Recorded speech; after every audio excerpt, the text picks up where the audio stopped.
Should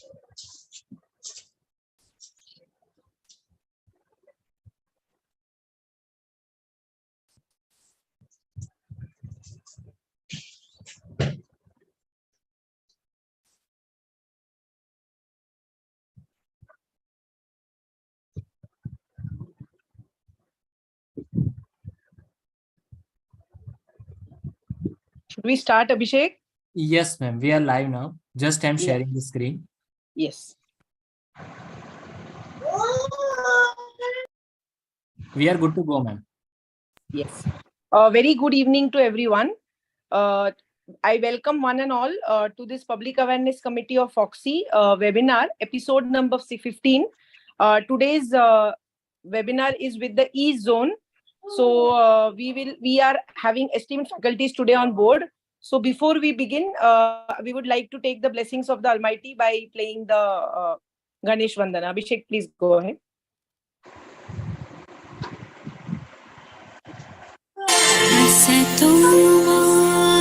सद्गमया तमसो मा ज्योतिर्गमया मृत्युर्मामृतं गमय ॐ शान्ति शान्ति शान्ति.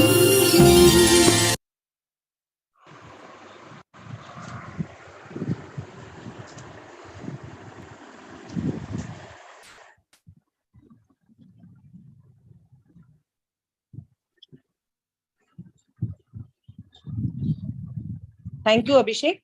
I welcome all of you on behalf of Dr. Priyankur, Dr. Monica, and myself. Our chief guest for today is Dr. Rishikesh Pai, sir. We'll take sir's blessing as and when he joins. And our guests of honors for today are Dr. Shamal Sheth, sir, and Dr. Pragya Mishra Chaudhary, ma'am. Abhishek, can we have Shamal sir CV, please? Yes, ma'am. Yeah. Dr. Shamal Sheth, sir, is a senior consultant and practicing gynecologist at Kolkata. He is the visiting specialist at Woodlands, at Bellevue Clinic, as well as at Zenith Super Speciality Hospital. He has been the managing committee member and office bearer of the BOGS for over 13 years. Also has been the honorable secretary of the BOGS between 2015 and 16. And he's currently the vice president of the Bengal Obstetrics and Gynecological Society. We welcome you, sir. And I would like to have a few words of motivation from you, sir. Thank you very much for inviting me as a guest of honor. I think this Public Awareness Committee has been working superb for last several years.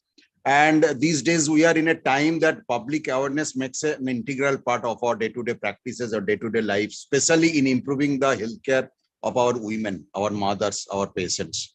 And when it was a few years before also, I was aware of the activities of the Public Awareness Committee when I was the chair of the committee of the MTP committee of Fogsi still then, and now it is in the hand of my own younger brother Priyankur. He is a very enthusiastic, a very vibrant person, and I think he will be doing much more better.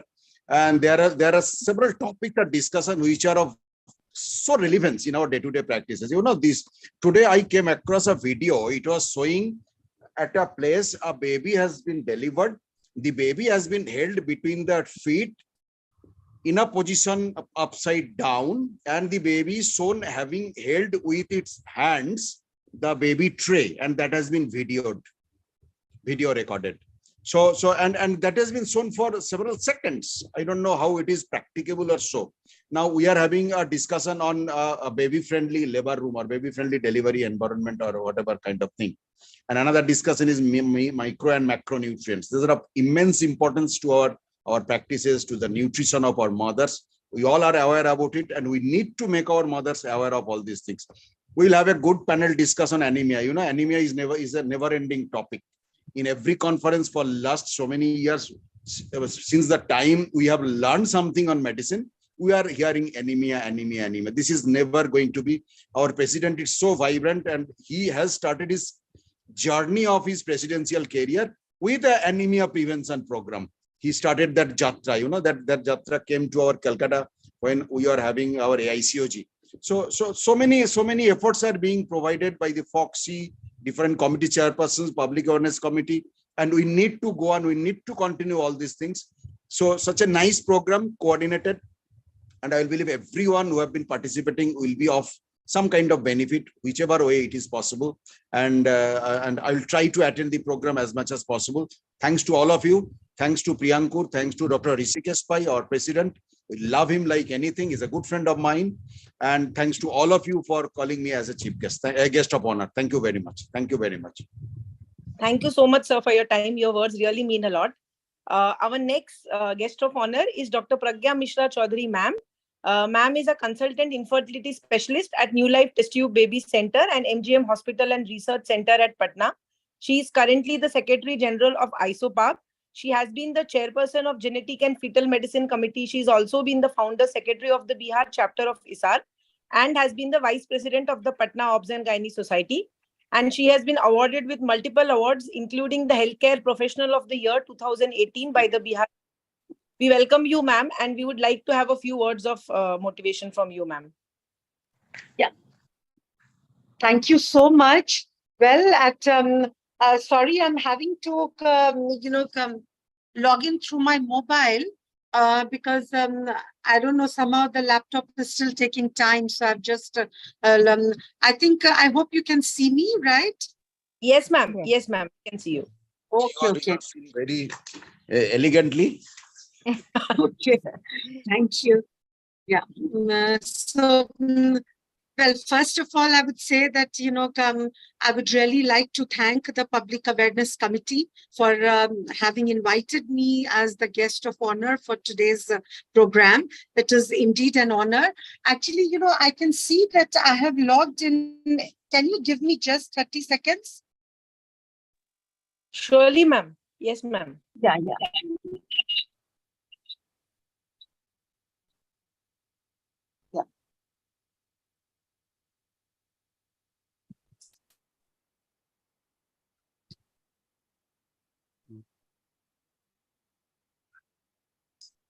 So, Priya ma'am, good evening.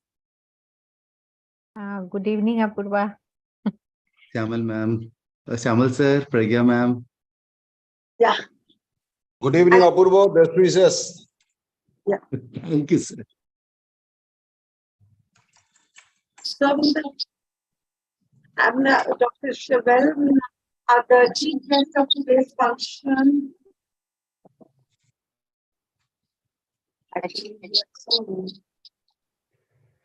Ma'am, you have to switch off one of the.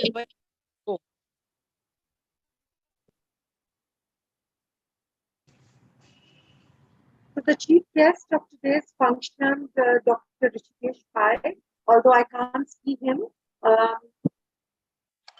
perhaps he's going to log in later, or Ma'am, he said he'll be joining as and when he finds time, ma'am.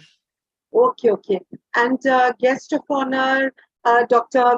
Shyamal Seth, who is indeed a very good friend of mine, and I've known him since years, and he's also the VP-elect from East Zone, Fogsi. So, Public Awareness Committee Chairperson Priyankur and Apurva, who has worked so hard, for this program, and Monica. So, thank you so much for having invited me. Well, I heard a little bit of what Dr.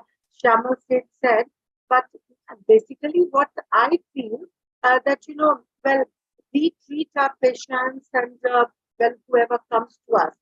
But it's very important, to create that awareness, because unless and until there is awareness, regarding, a treatment which is available, the patients are not going to come to you. Whether it is, even say, we talk about cervical cancer also related to HPV vaccine. So now, unless and until the patients know that there is something like a vaccine which is available for prevention of cervical cancer, she won't come to you. So, so the role of public awareness committee is very, very important.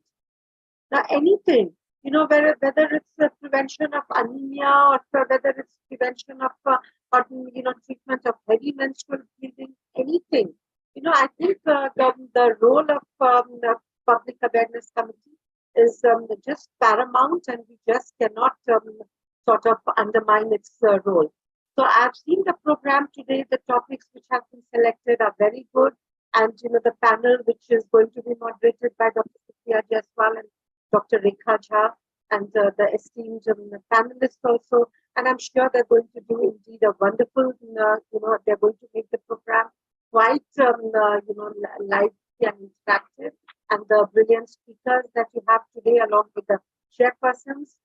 So, I just feel that, again, I'm just reiterating to the Public Awareness Committee that, they should keep up their good work, just try to create awareness as much as possible, in relation to women's health.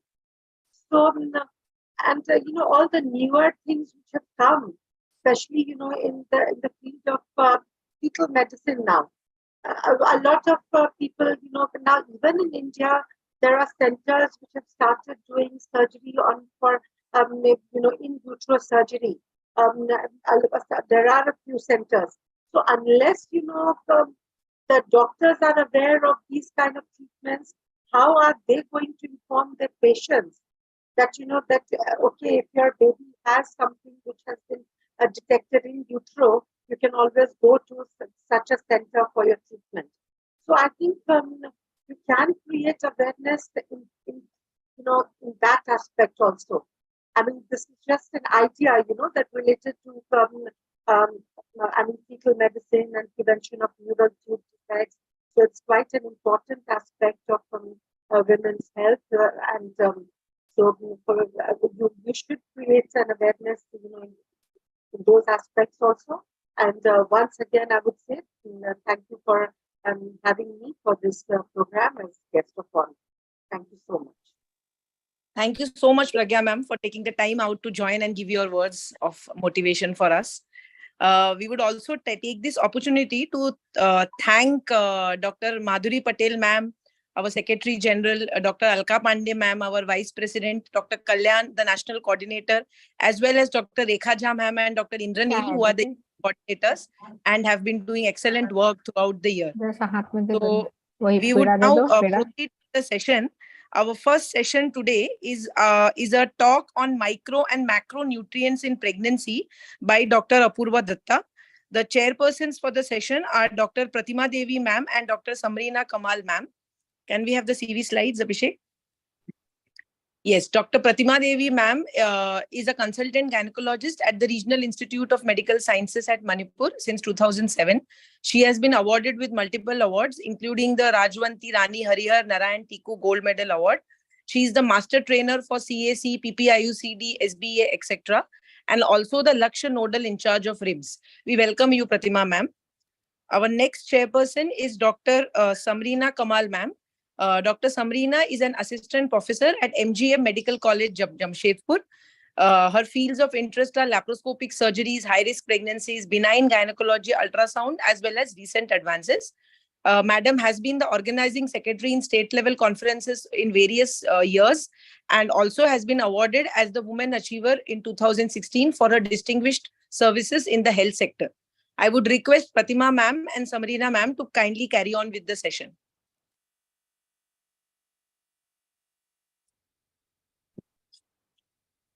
Our speaker today, ma'am, are you there? Pratima ma'am? Pratima ma'am, you're on mute.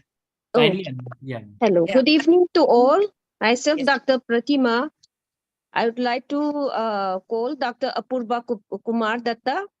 He's known to me also, and I would like to announce his CV. He is very known to each one of us. He is the national coordinator for Fogsi.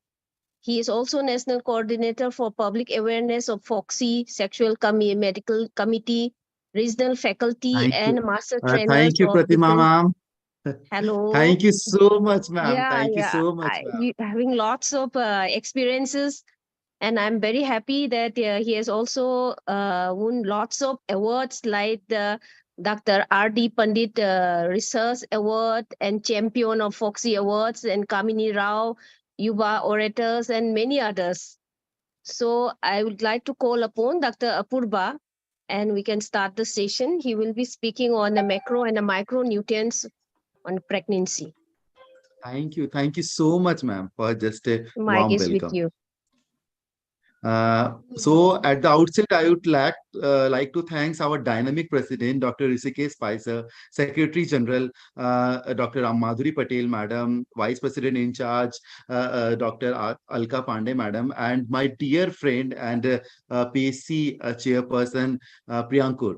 Priyankur is coming to Dhanbad on 26th, so it's really wonderful to meet him in my society. So now I would like to begin my topic for today, the role of macro and micronutrients in the pregnancy. Now, my dear friends, we in pregnancy got a lots of advice from our, elders, घर के जो भी लोग हैं, है ना, we advise how to sleep, what to eat, how to eat, and number of other things. But actually, we have a lot of confusion that what is actually a balanced diet, what should we eat, what should not we eat, and what quantity, whether it's a micronutrients or it is a micronutrients, should be eat is always a much debatable topic, much confusion topic. Even many doctors are not aware how much amount should be given in each, because each and every pregnancy is a special pregnancy. Each and every pregnancy has a different, requirement. So this topic is very important, and I will very short highlight the important parts of this topic. Now, my slides are visible? Yeah.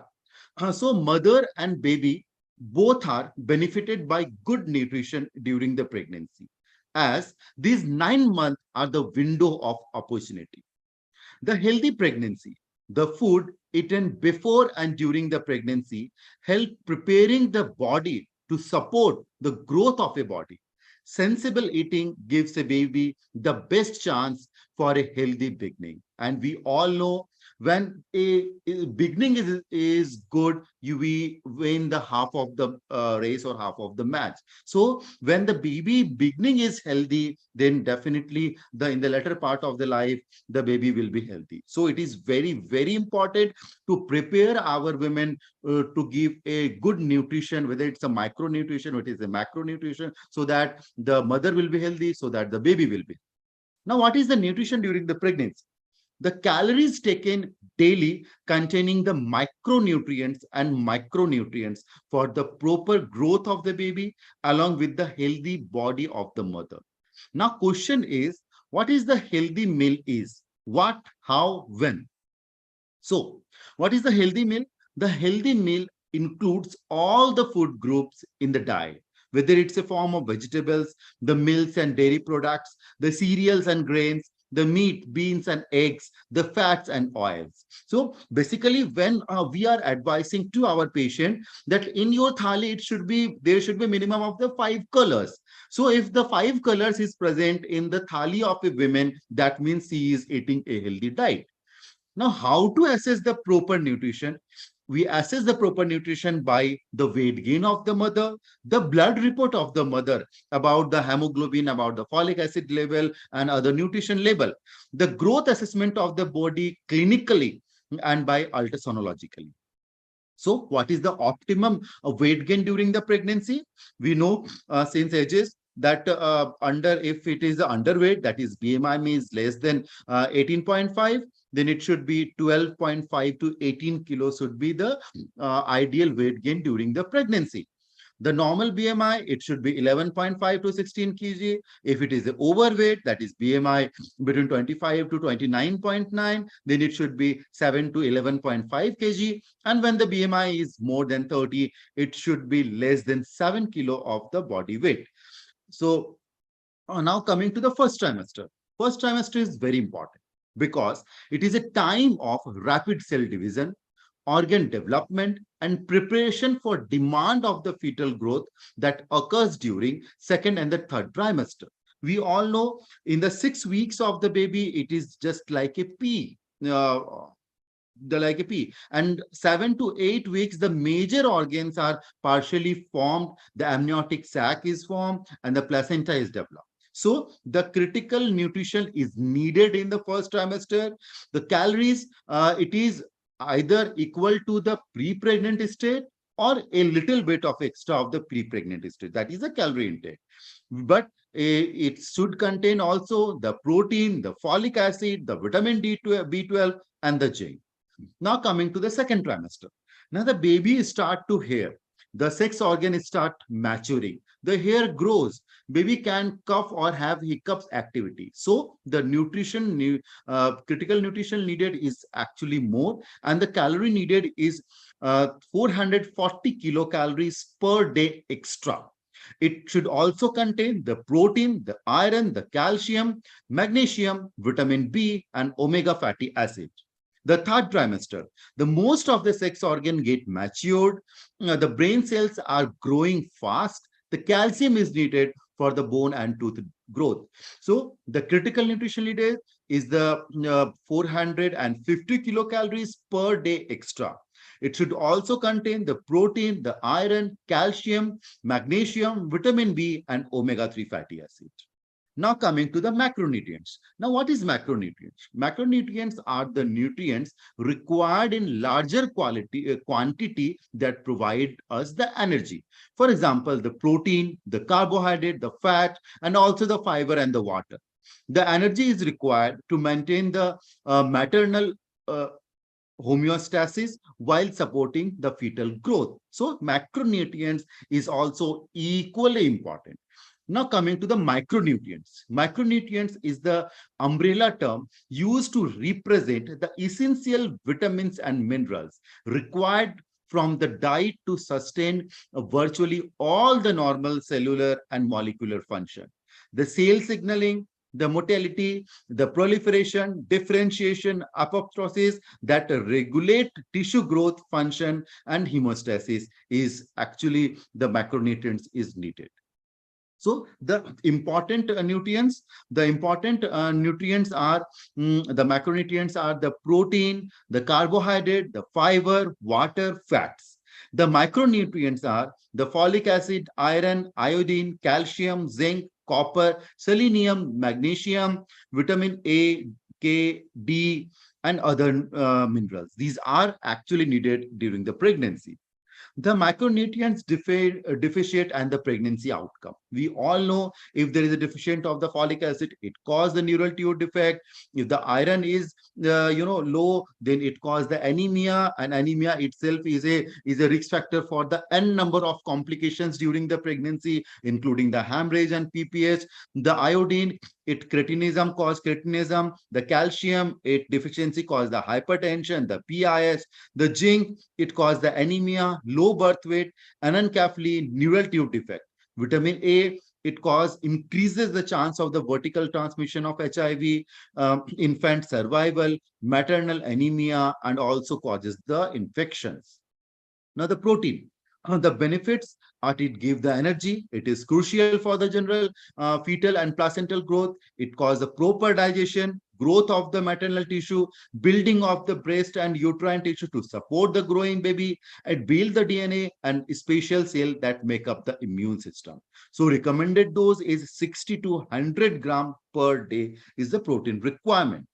The source of the protein, we all know the vegetarian sources are green vegetable, seeds, grains, chickpeas, sprouts, soya, rice, quinoa, milk and dairy products. The non-veg are the eggs, meat, fish, etc. The carbohydrate, its benefits, it's great source of energy for the mother and the baby. They break down into the simple sugar-like glucose, which pass easily across the placenta and provide energy support to the growing baby. The recommendation is 175 to 200 grams per day. The source, we all know the whole grain, the potato or sweet potatoes, the brown rice, oatmeal cookies, banana, cherry pie, cheese and junk foods, corn, soft drinks, sweets. Non-vegetarian include the eggs, meat, fish, and sheep. Fats, the benefits, it's give energy up to 25% from the fat. For the fetal growth and development, especially the brain, its a complication includes the higher intake of the saturated fats can lead to the preeclampsia, diabetes, gestation diabetes, and preterm delivery. So when we are advising fat, we should be very cautious. The source of fat, we all know, the monounsaturated fatty acids are contained in olive oil, avocados, nuts oil, nut butter, ghee. The polysaturated fats contained in fish, nut seeds, sunflower oil, mayonnaise, egg yolk, etc. The water, yes, my dear friends, water is also very, very important. It's important because it helps in proper digestion, help in nutrients circulation in the body, maintain the amniotic fluid, and help in the detoxification. Recommendation, it's 2 to 3 liters per day, but again it's depend upon the climatic environment. If it is a cold, it might require the less, but it is a hotter place, it might require the more of water. The fibers, it keeps the digestive system running smoothly, important for the healthy heart, decrease the risk of diabetes, reduces the risk of preeclampsia. The sources are fruits, berries, green vegetable, grains, and flakes. So the macronutrients deficit and pregnancy outcome. In case of vitamin D deficiency, it causes the neonatal hypocalcemia. Vitamin K deficiency, it cause the hemorrhage. If there is a copper deficiency, it causes the anemia, anencephaly, low birth weight. Selenium deficiency cause neural tube defect, brain dysfunction. Magnesium deficiency cause blood coagulopathy, toxemia in pregnancy, and preterm birth. So now coming to the iron, it is definitely very useful and it's needed for the RBC production and anemia prevention, for the fetal and placental requirement and expanded blood volumes. The best source is spinach and iron fortified with the whole grain bread. So daily requirement is 27 milligram per day. So we all know, these are the rich sources of the iron, the non-veg source, or in case of vegetarian, we have a broccoli, potato with skin, dry beans, green leafy vegetable, raisins, dried apricot, iron fortified with the cereals, and etc. Folic acid, it is need for blood and protein production, effective enzyme function, and prevention of the neural tube defect. The best source is again spinach and green vegetables. Iron fortified whole grain bread is again a good source of the folic acid. The daily requirement is 600 microgram per day. So the green leafy vegetable are good sources, the seeds, the nuts, the sprout, beans, pea, lentils, beet, bell peppers are a good source, and papaya and orange are the good source of folate. Calcium and vitamin D needed for the strong bone, teeth, vitamin D for absorption of the calcium. Best source is the milk, cheese, yogurt, spinach. The vitamin D, it is the sunlight and fortified foods. The daily requirement of the calcium is 1200 milligram per day, and vitamin D is 1000 units per day. Beans, pea, lentils, beet, bell peppers are a good source, and papaya and orange are the good source of folate. Calcium and vitamin D needed for the strong. Yeah. Iodine needed for the thyroid function and neurological development. It also prevents the mental retardation. Best source is again spinach, milk, and berries. It is fortified salt. Zinc is the maximum 34 milligram per day needed for the cell division, tissue growth in early pregnancy, to reduce the preterm birth, prolong labor. Best source is red meat, poultry, oyster, fortified calcium, bean, nuts, whole grain, and dairy products. Selenium and magnesium. Selenium is 70 to 80 microgram per day to reduce the GDM, preeclampsia, and preterm labor. Magnesium, the daily requirement is 350 to 400 milligram per day is recommended to improve the fetal growth and to prevent the preeclampsia. Vitamin A, it is 800 microgram per day is recommended, good for embryonic growth during the early pregnancy. So vitamin K, it is also very important in helping the blood clot formation. It is not needed during the pregnancy, except those on anti-seizure medication where there is a risk of vitamin K deficiency in the fetus. Oral vitamin K is 10 milligram per day from 36 weeks until the delivery. Now, metallozymes. The metallozymes, there is more than 300 enzymes. Those function can be impacted if the diet is deficient in manganese, zinc, magnesium, and copper. They play a very important role in preventing the maternal gestation health and ensuring good birth of the healthy offsprings. It prevents the GDM, it prevents the toxemia in the pregnancy. So the take-home message, the good nutrition during the pregnancy is a boon for mother and baby both. The macronutrition are the good source of energy. The micronutrients give the organ-specific growth. The deficiency can lead to many issues like the pregnancy loss, birth defect, and metabolic disturbance. Supplement of such nutrition is recommended for proper baby growth. Maternal undernutrition and obesity increase the risk for the pregnancy complication and future health. So optimum amount of macro as well as micronutrients is very important. Westernization in the diet added to the risk of imbalance and deficiency and obesity epidemic. Mother health is equally important during the pregnancy as well as the lactation. So, my dear friends, with my folded hand, I just wanted to appeal you, please bless me with your precious vote for the chairperson, Sexual Health and STI Committee. So, thank you so much for your patience listening. Thank you. I would like to congratulate Apurva for such a wonderful talk and nice summing up of the talking about the macro and micronutrients. It was a very nice reinforcement of whatever we have been doing since all these years. And all the best for the upcoming election. We are definitely winners. Thank you so much, ma'am. And today is the second last day. Tomorrow is the last day of the voting. So whoever is yet to vote, please vote me in my favor so that I continue my mission. Yeah. Thank you so much. Over to you. Yeah. Thank you, Dr. Apurva, for the wonderful lecture. Thank you, Samrina ma'am, as well as this one, Dr. Pratima ma'am, for your chairing the session. Yeah, Dr. Pratima ma'am. We now move on to the next session. Next one is another interesting talk.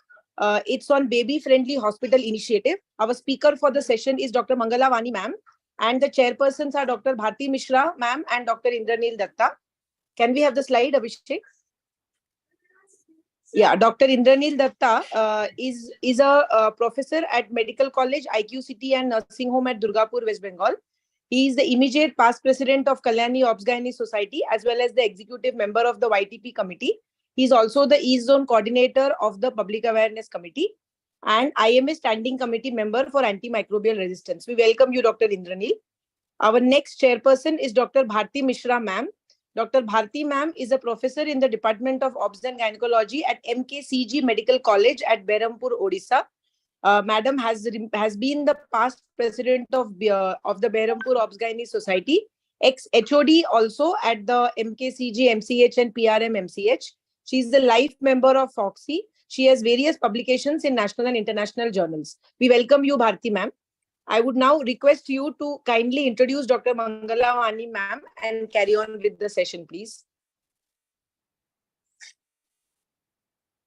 Is Bharti ma'am?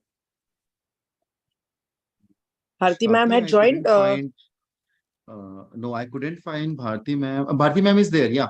Bharti ma'am has joined. Yeah, Bharti ma'am was there. Yeah. I just saw her. Yeah. Good evening, everybody. Hope you are not able to see me, but can listen to me. Yes, ma'am. We can hear you, ma'am. Yes, ma'am. Okay. It's not coming over. So, good evening, everybody. Very nice talk by my previous speaker, Dr. Apurva Kumar Dutt, and we wish you all the best for the next election. You are the perfect one to be chosen for that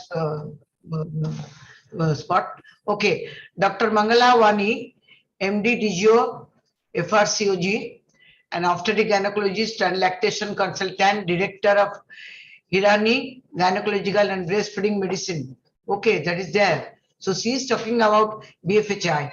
So consultant of group of hospital, past president of Breastfeeding Promotion Network of India, and that one. Recently, you have observed Breastfeeding Week throughout the country and in our hospital also. For 7 days, we, with all our staff nurses and sisters and everywhere, we celebrated it in different webinar and forum also.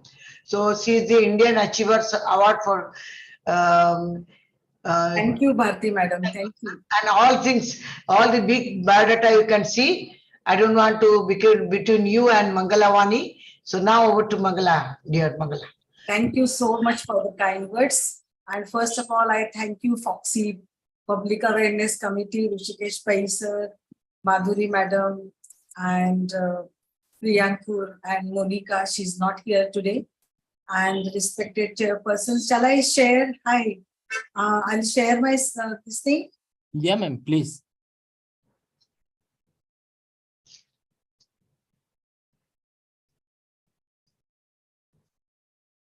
Can you see my slides? Yes, ma'am.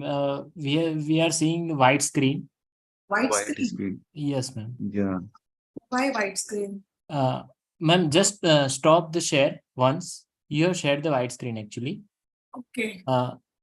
Yes. Now again, share your slide, ma'am. It's still coming as a whiteboard only.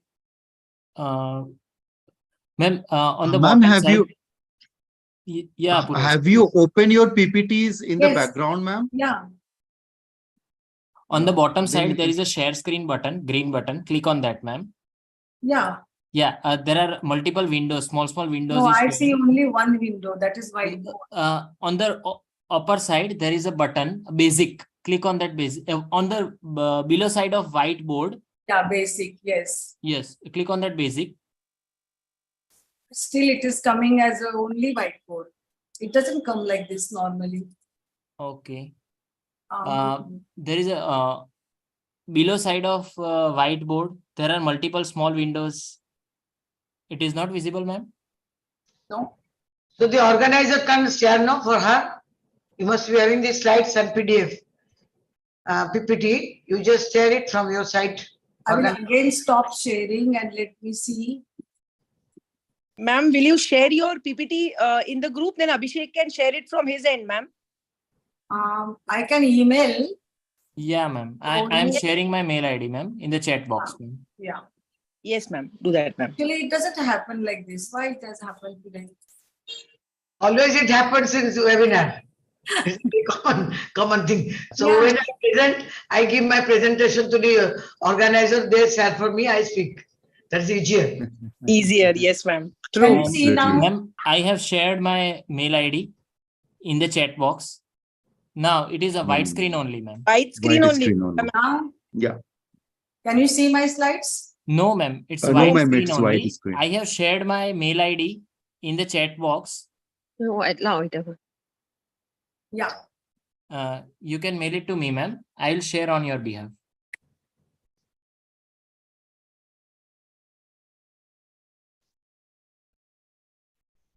So have you shared?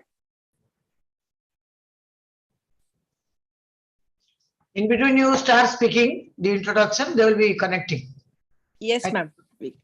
I will Yes, just- Mangala, ma'am. You can start speaking. In the meanwhile, Abhishek will get to your slides. No, I will email the presentation. Yeah, ma'am. Yes, ma'am. We'll take a second, ma'am. No problem.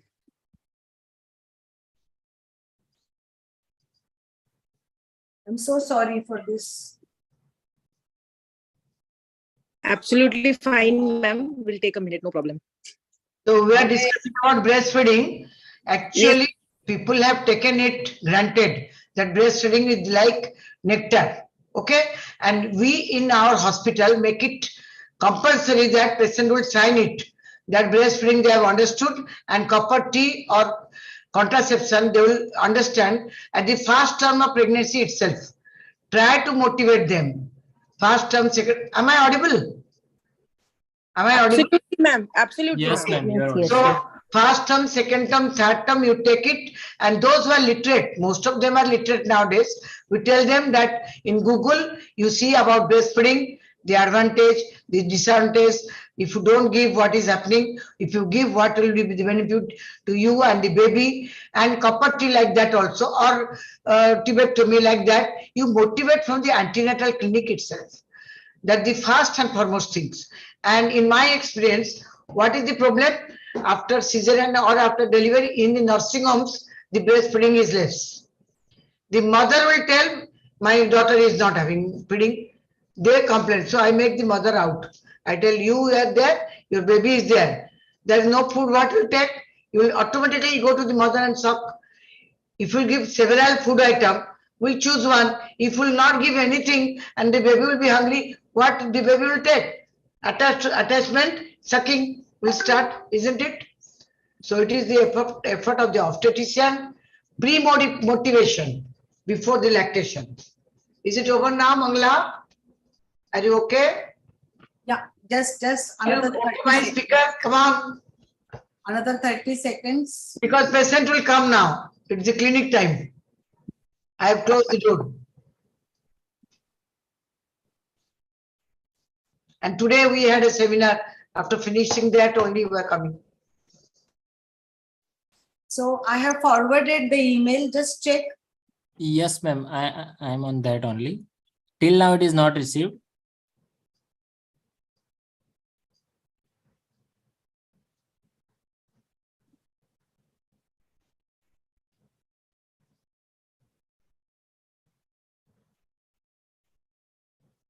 Our hospital is also a BFHI hospital.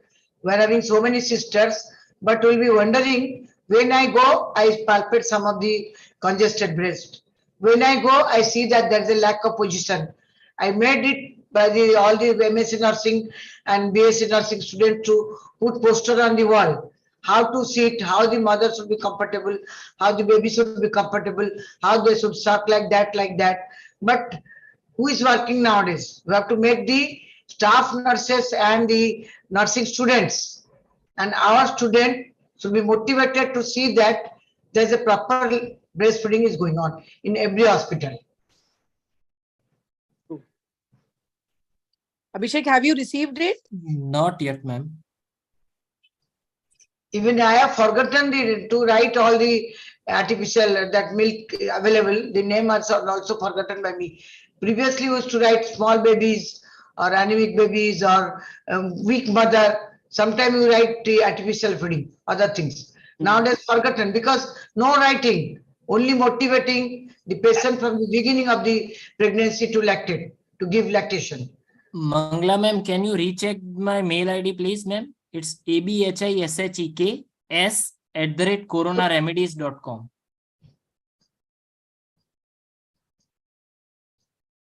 Yes.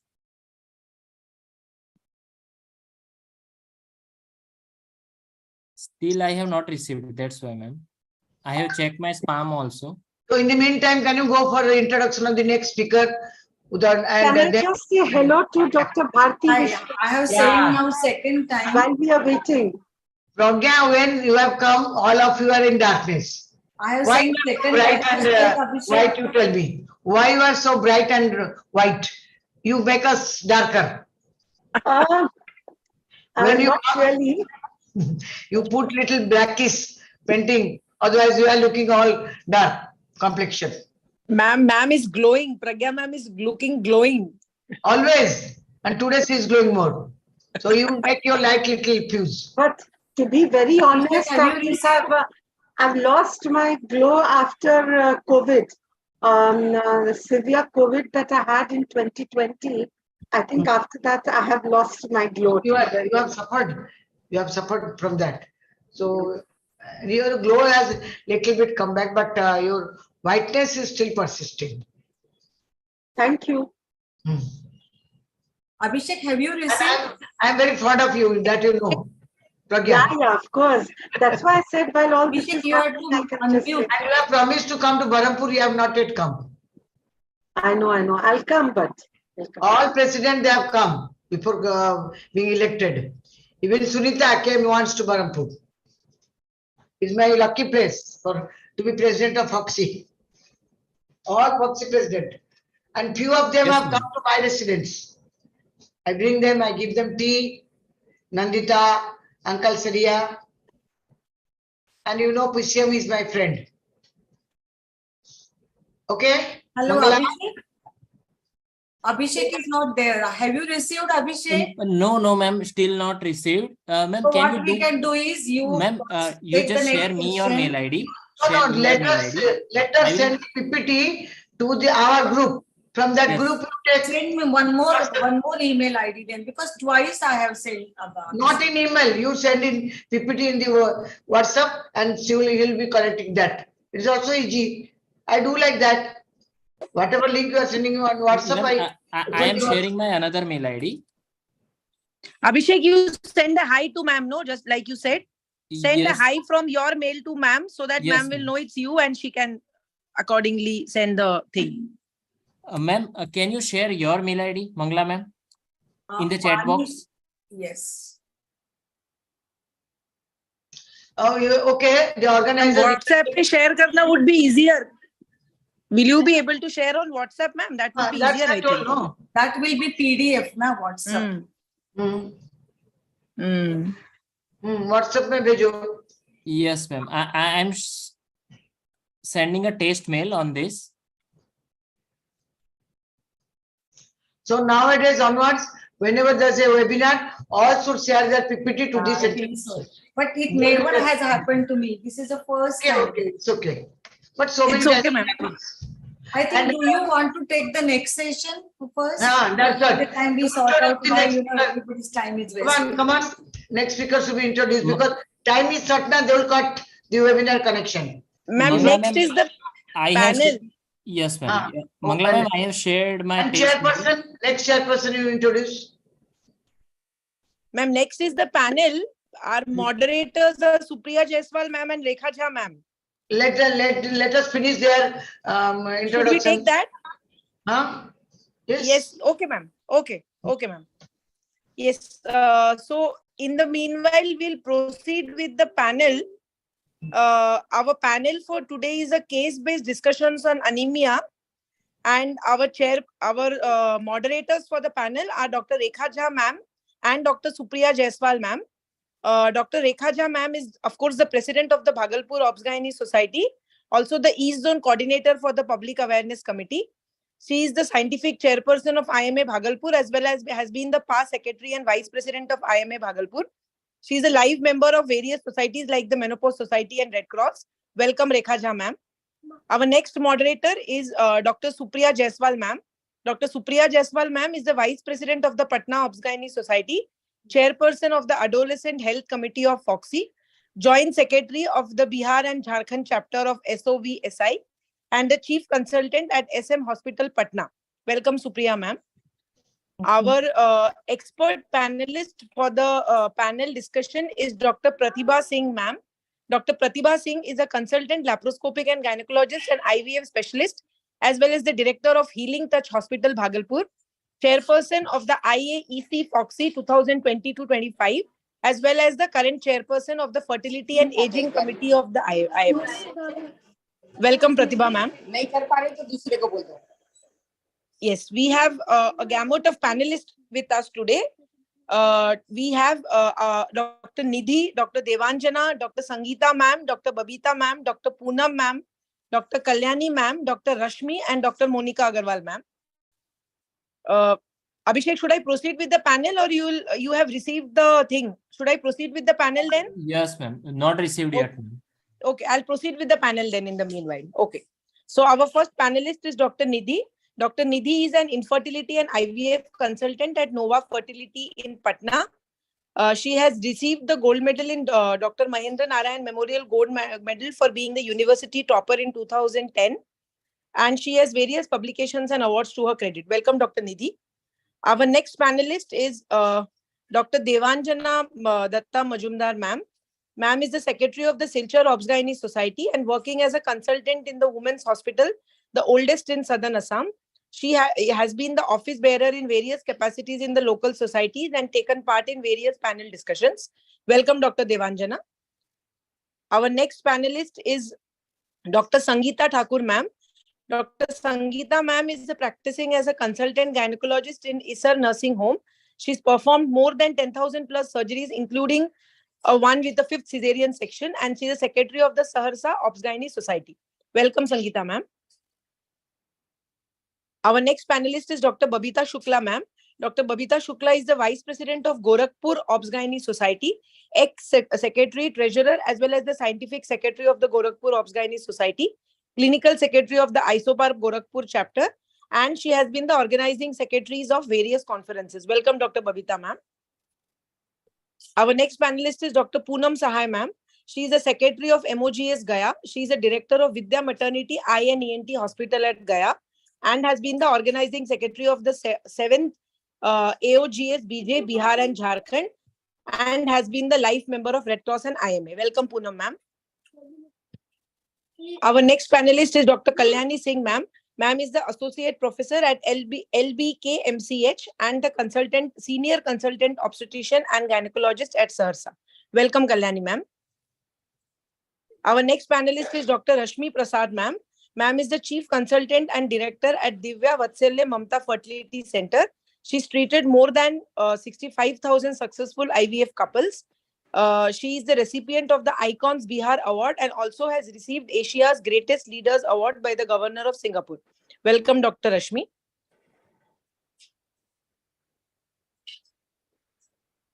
And our final panelist for the day is Dr. Monica Agarwal ma'am. Ma'am is a director of Manokamna Hospital. She is a special interest in infertility, high-risk pregnancy and gynae laparoscopic surgery, and is one of the senior obstetrician and gynecologist at Siliguri. Welcome, Monica ma'am. I would now request Supriya ma'am and Rekha ma'am to carry on with the panel, please. Thank you, Dr. Satabdi. Thank you very much at the outset. A very good evening to all of you. Especially, I thank the Public Awareness Committee who has given me the opportunity to moderate this important panel on anemia, case-based discussion. And I also welcome, on behalf of my co-moderator, Dr. Rekha Jha madam, who already had been to USA and came back 2 days back and still in the jet lag, madam. From both of us side, we welcome all the panelists and we start with the panel discussion without wasting time. So, Dr. Satabdi, can I share my slide? Yes, ma'am, please. Yeah.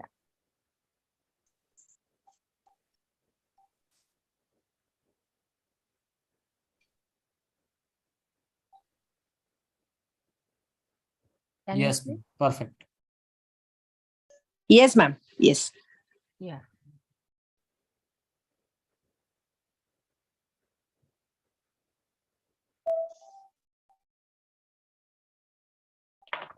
So, myself and Dr. Rekha Jha, who is the president of Bhagalpur OBGYN Society, and we are going to discuss management of anemia in pregnancy, a case-based approach. So let us start with the panel. We have, once again, I'll just name the panelists: Dr. Nidhi, Dr. Monica Agarwal, Dr. Debanjana, Dr. Sangeeta Thakur, Dr. Babita Shukla, Dr. Poonam Sahai, Dr. Rashmi Prasad, and Dr. Kalyani Singh. So many senior members and all of you, I welcome you to the panel. And also the expert, Dr. Pratibha. I think she is not there. So what we actually want to say, anemia is a vast subject. However, how much you discuss and whatever you do, it is so much difficult to cover all in a 45 minutes time. But still, we can keep on discussing things on anemia so that to gain more clarity and develop more skill to manage. Its prevalence across age and gender group has increased these days. Anemia has increased by 2 to 9% among children, pregnant women, and men, according to data shared in the National Family Health Survey 5, released on November 24, 2021. So to define anemia in pregnancy is defined as low hemoglobin concentration or decreased number of RBCs resulting in diminished oxygen carrying capacity of blood. How does WHO define? WHO define hemoglobin concentration of less than 11 gram per DL and a hematocrit of less than 33% is defined as anemia in pregnancy. CDC, that is Center for Disease Control, says that hemoglobin concentration of less than 11 gram per DL in first and third trimesters and less than 10.5 gram per DL during the second trimester of pregnancy is termed as anemia. So severity depends upon like mild anemia 10 to 10.9 gram per DL, moderate and severe. Very severe is also seen, and everybody I believe must be encountering in day-to-day practice. So in worldwide, there's a huge burden of anemia globally. In India, in Southeastern Asian countries, 50% of global maternal death due to anemia and 80% of it occurs in India. So prevalence of anemia in India decreased marginally from 58% in NFHS 3 to 50% in NFHS 4 survey. So 58% of lactating females in India are anemic because they don't take proper diet. So starting from the first case, we have a primary patient referred to tertiary center at 14 weeks gestation with hemoglobin of 7%. So what is your approach for diagnosis? So this is an open discussion, and I think any of the panelists can take this question. Dr. Nidhi, are you there? Dr. Sangeeta Thakur? Yes. Yes, I am there. Yeah, madam, you can just elaborate on this. Stage prime is 14-week gestation with hemoglobin less than 7 grams. Yes. We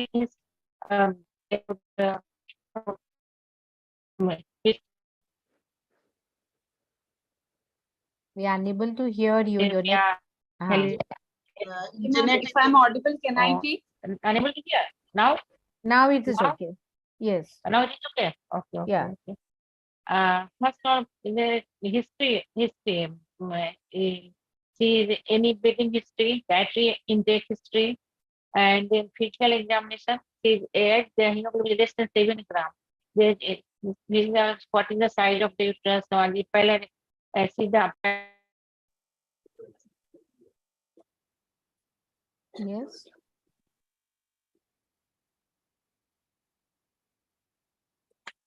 Your network is not okay, madam. I think somebody else can speak out. Ma'am, I can take up the question. Would you like me to? Yes. Yeah. Whoever is possible. For whom? Yeah, ma'am. Dr. Monica. Possible, you can just. Yeah, ma'am. So first of all, ma'am, we would like to approach with the detailed history as to whether the patient was suffering from anemia right before the conception, whether she had any hemorrhoids, or about her dietary history, or anything else leading to anemia, like diet, any liver disease, any kidney disease, anything that is suggestive of anemia. Second, examination. We would like to see pallor, any pedal edema, any we'll look for her tongue and any heart failure, or nails, condition of nails. We would see all these things. Then we will go, splenomegaly, definitely.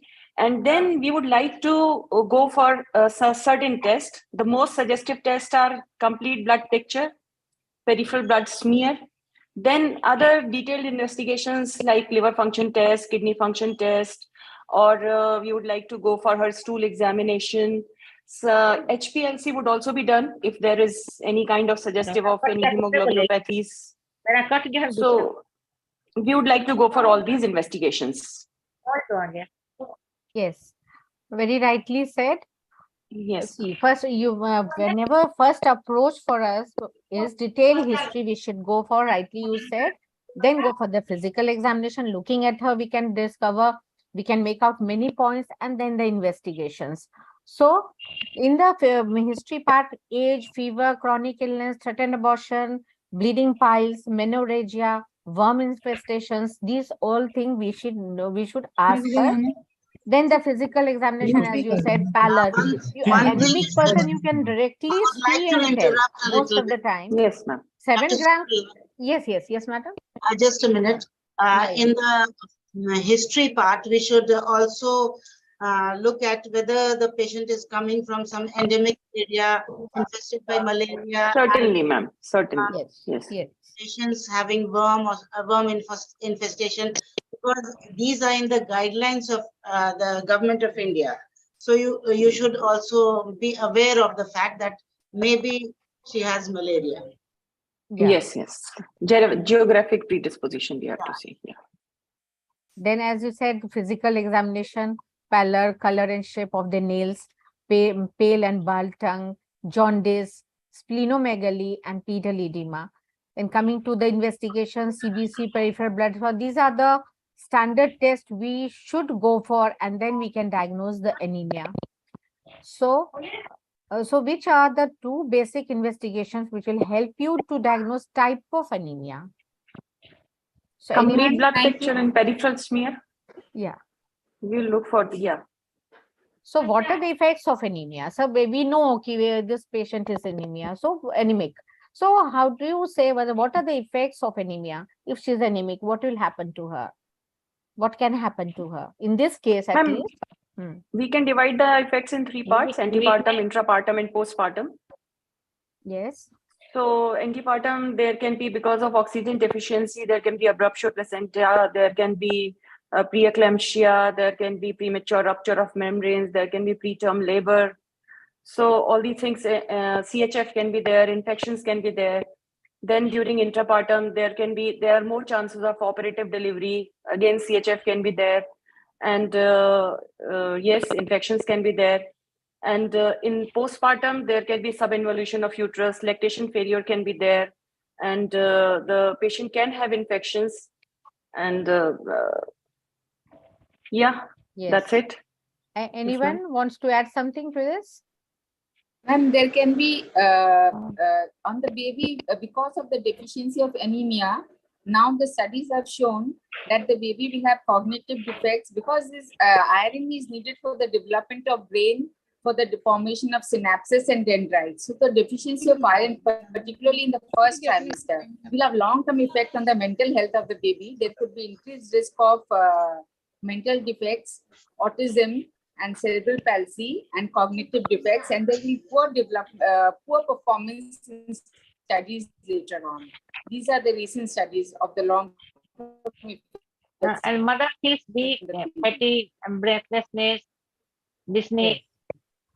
Yes. Sweating, palpitations. Dr. within Rashmi, a you sleep. want to add on? Fatigue. Yes. Respiratory. So anemia increases both both maternal and fetal. Yes. I would like to add something. Yeah. Yeah. Yes, madam. Tell. Yeah. Regarding the type of anemia, why not to do the HB electrophoresis and the serum iron profile also? Yes, ma'am. Yes. I told that. Yes, ma'am. Yeah. Definitely, yes. HB I told that. electrophoresis and the serum iron profile. Yes. Besides the CBC. HPLC has to be done. Yeah. Yeah. Okay. So here, as all of you know, that it will affect mother and fetus both, and then antepartum, rightly said, antepartum, intrapartum, and postpartum. So antepartum, you can face PROM, preterm labor, preeclampsia, abruptio, recurrent infections, and congestive cardiac failure. So during intrapartum period, prolonged labor, because she'll be so exhausted, she's so anemic, increased operative vaginal delivery can happen. Then congestive cardiac failure, as you said, increased cesarean delivery because of these anemic patients. Postpartum, usually you will come to see mostly those people who are anemic, they will have more of PPH. Then puerperal sepsis is also very common in them. Subinvolution of uterus, failed lactation, anemic patient. You should counsel your patient for taking good iron and keeping their hemoglobin up to mark so that the lactation part also is not affected. These things actually really affect the counseling part. If you tell the patient that she will face such problems during the postpartum period, I believe many of the mothers will try to improve on their nutrition and everything. So postpartum depression is also one of the most common, very, very common due to this anemia. Anemic stage. So the fetal complication, as Dr. Kalyani, madam, you rightly said, fetal distress is there. Usually you will see they will have small for gestational age babies. Low birth weight is very common to see in anemic patients. Then prematurity, IUDs. I had a patient who was very close to me, and then I used to be after her for her because she was facing low hemoglobin. but then she didn't care and she faced IUD. That was a very nightmare for me actually. So in anemia can really turn up into such difficult situations that you won't be able to explain later. Then neonatal infections and neonatal anemia. Then what are the symptoms of anemia? I would like to ask you, Dr. Rashmi. Yeah, most common is the weakness, giddiness, like symptoms patient used to face some cramps, breathlessness. These are the initial symptoms. Renal edema. Actually, you know, these are the very, very common things, and every day in Bihar, Patna, or in rural areas, we often come to see. And when patients they'll walk and come, they'll be breathless. And you can just, looking at their face, you can make out, yes, she is an anemic patient. Isn't it? I think many of you must be facing same thing every day. Isn't it? I asked all the panelists, your experience. Yes, ma'am. Very common, very common. Very common. Yeah. And the signs, as what are the signs like pallor, color of this bulb, pale bulb tongue, jaundice? Pale These are bulb the tongue, pallor, Now, fatigue. So we can get hepatosplenomegaly, especially in malaria and anemia is due to that, and hemolytic anemias also. And in severe anemia, we can get functional systolic murmur. Yes. Okay. So you know what? We should also put a stethoscope on these people, these patients. We usually don't try to do that usually, but in anemic patient, if you really put, you will find something or the other for sure, isn't it? Yes. Then I'll take from all the panelists what dietary advice you will give to your patient in this particular patient who is already diagnosed with 7 grams of hemoglobin. So, Dr. Kalyani, Diet is not going to. No, at least something you are going to tell, no? Only diet. Only diet will not suffice. No, it will not suffice. But you will just dietary counseling. I want to know. Later on, I will talk on the other. Dates, green leafy vegetables. Am I audible, ma'am? Green leafy vegetables. Dates, apples. Mostly green leafy vegetables. Protein. Beetroot, carrot, jaggery, brown sugar, sprouting, and pomegranates, fermented foods, beans. All these things have to be included in diet. Yes. And do you think they listen to us many a times? What we will they avoid. They avoid. They will not listen to you. We used to say the banana causes me cold and cough. And you used to take banana and this papaya. All explanation is there. Yes. They will give you many excuses of not being able to take, not being able to digest, so many things. So now, so what line of treatment other than dietary? So what all you will, each panelist can share their experience. What will you do to treat this case? At first, we advise the correct food, and after iron supplement, it advised. But at the as you said that the hemoglobin level is 7 grams or normal. What is your question? Yes, it 14 weeks, 7 14 weeks, and 14 weeks. Yeah. So oral iron tablets should be prescribed along with the vitamin, protein, and good diet. Do you think deworming is important? Deworming is very important. Yes. In our scenario, deworming is important. The patient is 14 weeks already. Yes. She is severely anemic and 14 weeks. You have to keep in mind that.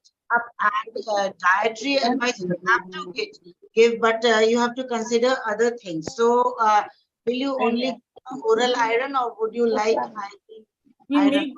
I would prefer to go with injectable iron because the longer she is anemic, the more complications can be there during the pregnancy. So it would be better that we fulfill her iron stores and make her at least reach 10 grams. Yeah. So preferable would be injectable iron. So injectable iron, oral iron for maintenance, and then If Then, yeah, for maintenance oral iron. if needed, then you will give a blood transfusion. And what That else? is third trimester, ma'am. Not now. Yeah. But she is 7 gram. If she has some problems in the heart, if she is Yes, having ma'am. Yes, ma'am. gas, Then only. Yes. it might be necessary at times that you have to give a PT. So you have to consider all the things, Yes. like just to take her out of that critical situation, so that because the second trimester also the growing fetus is growing very fast, and Yes, it will need all the things. So maybe your IV iron is not catering to it. Maybe the patient will not return back for IV iron. So you have to at times consider, and together with the advice of the physician or the cardiologist, you have to consider a blood transfusion as well. So next of the things you can discuss. And what is the WHO recommendation for oral iron? So, ma'am, as per WHO, for prophylaxis, we give around 30 to 16 milligram of oral iron along with 400 microgram of folic acid. It is continued throughout pregnancy and for 3 months postpartum.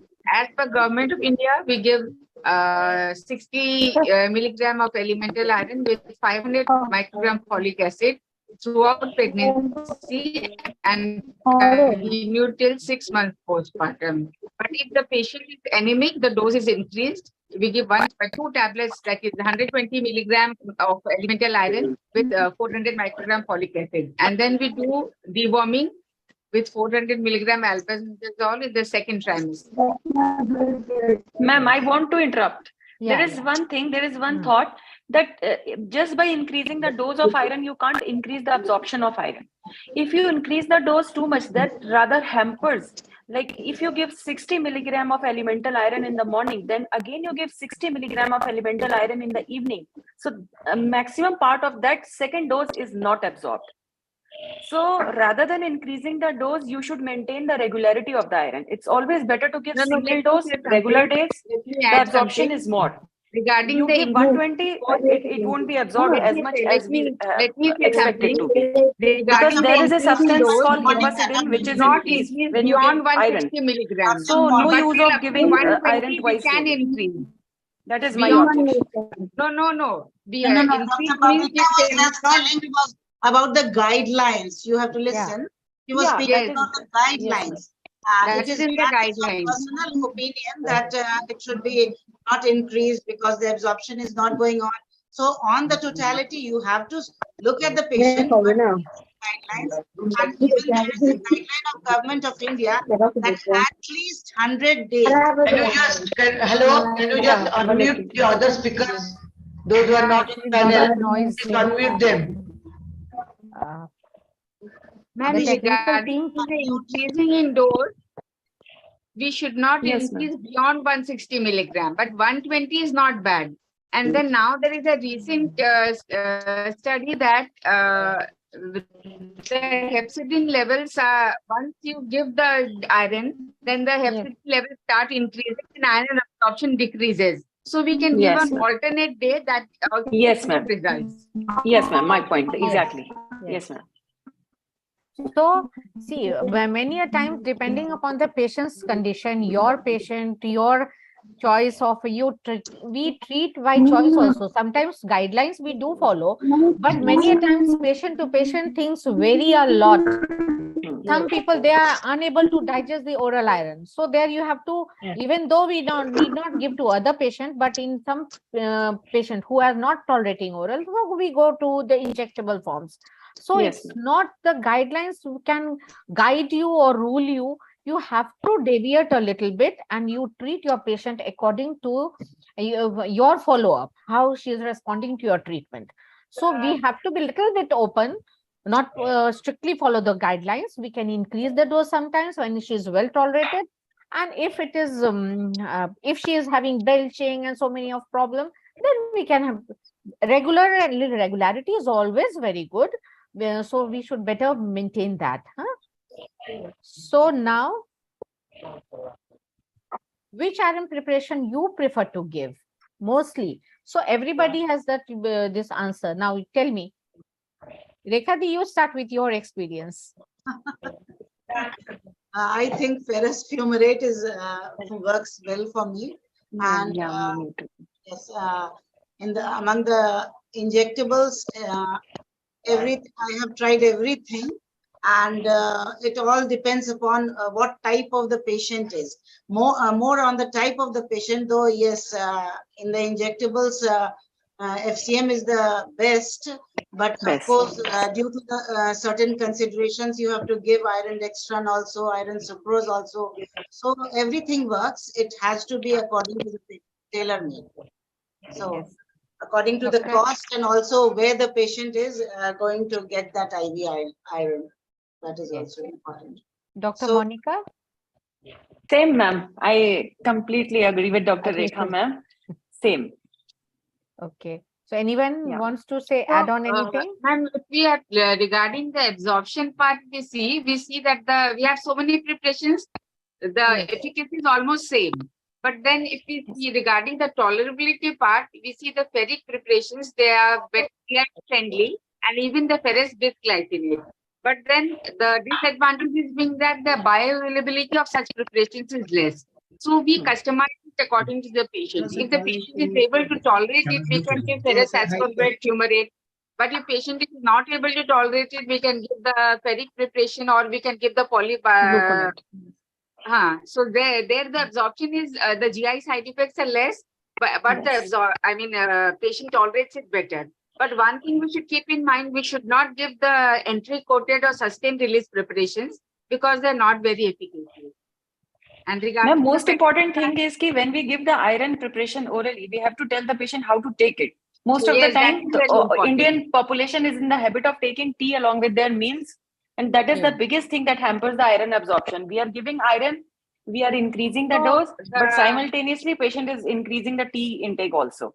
So that is the main part. We have to tell them how to take it. She should take the iron preparation either Yes, with ma'am. empty, if she is able to tolerate With it. the But mid if meals not is able to most tolerate tolerable. it, Yeah, she ma'am. will take it 1 hour after the meals.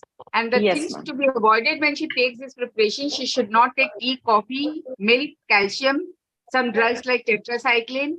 She can take it with foods which are rich in vitamin C, like orange juice or like. So this increases the absorption. So, and moreover, what we see is this hepcidin level, when they are low, iron absorption is maximum. And studies Yes, have ma'am. shown that the hepcidin levels are lowest in the morning. So if we give this iron preparations in the morning meals, then the absorption is better. Yes. So this also, as I said, okay, try and do best for your patient, but certain guidelines we have to follow always. So how will you calculate the parental iron dose? That's a very simple formula. So ma'am, we follow the Ganzoli's formula. Yes. So the body weight into the hemoglobin deficit, that is pre-pregnancy body weight, into 2.4 plus 1000 milligram per stores, or we take a 10 to 15 milligram per kg body weight. Yeah, ma'am. Yes. This way we So calculate. what are the indications and contraindications for the parenteral iron therapy? As we know, just for revision, let us know. Anyone speak out? Anyone having hypersensitivity? Secondly, any kidney disease, any liver cirrhosis, any kind of hemochromatosis. So if any of these is there, any kind of breathing trouble or any such symptom is there right from the beginning, then we prefer not to give for Or go even for for oral that iron. matter, kidney disease, Not to go for that is injectable iron. untreated pyelonephritis. There also you don't go. Yes, hello. And Kidney disease में indications ma'am आ being- गया. Any Yes, kind of clearance ma'am. is not there, na? Yeah, ma'am. Yes, Yeah. This is the list of contraindications. But Yes, ma'am. These are the contraindications. So the indications would be when should the you patient give, is not able to tolerate oral iron. Yes. Patient is not responding to oral iron therapy. Patient will got a rapid rise in hemoglobin levels. And patient is severe anemia, you want to give blood transfusion, but patient is not ready or the blood is not available, then you can try with injectable iron also. Correct, And those patients with renal disease along with erythropoietin and patient is anemic, we do add injectable iron. Exactly. When the patient is Injectable iron, so we, fast approaching ma'am, her in case of delivery. kidney disease, so we go for erythropoietin injection Yes, along with the blood erythropoietin, transfusion. along We with hardly it, go for iron you injection. can give injectable iron also. And at times also Can, in yes, ma'am, patients but with we prefer to go cancer for blood patients, transfusion in that where case. chemotherapy is Monica and being Dr. given, then you Babita. give it along with erythropoietin. Erythropoietin, yes. Monica and Dr. Babita, you are all speaking very rightfully what you should do, what are the implications, but the main important practically we get patients who are approaching the EDD, and then we have to think, oh, we have to maintain the iron level. So then you jump in for IV iron most of the times. Because if there is a long period, Especially in the early Yeah. trimester, like 32 weeks, 34 weeks, when we are getting anemia, we don't have time to give then injectable. you have to give IV iron. And another thing is there that in some cases, where you think that even after giving oral iron, that no absorption is going on, so you have to give IV iron in those cases. And not only about are these indications for giving iron. You have already discussed the contraindications. Anything important, any other important indication for giving IV iron?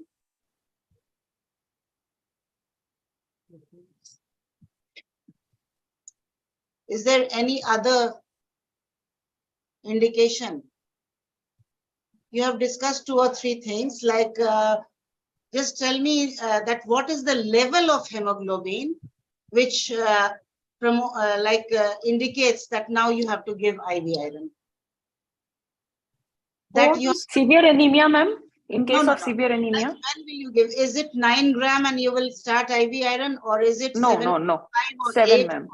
So the level should be 8 or below 8. Less, yeah, ma'am. 7 to 9 grams. All are doing that. If it is seen below 8, then you go for IV iron. Yes. Okay, So the side effects, yes, Rekha madam, the Yes. side effects of parenteral iron therapy, as everybody knows. So we have to straight away find. Everybody knows, but we have to just ask the panelist. So anybody can volunteer. So- Where is Dr. Nidhi? I have seen her on the screen, but I don't think she has spoken. Dr. Nidhi, are you ready to answer? Yes, ma'am. Yes. What are the effects of parenteral iron therapy?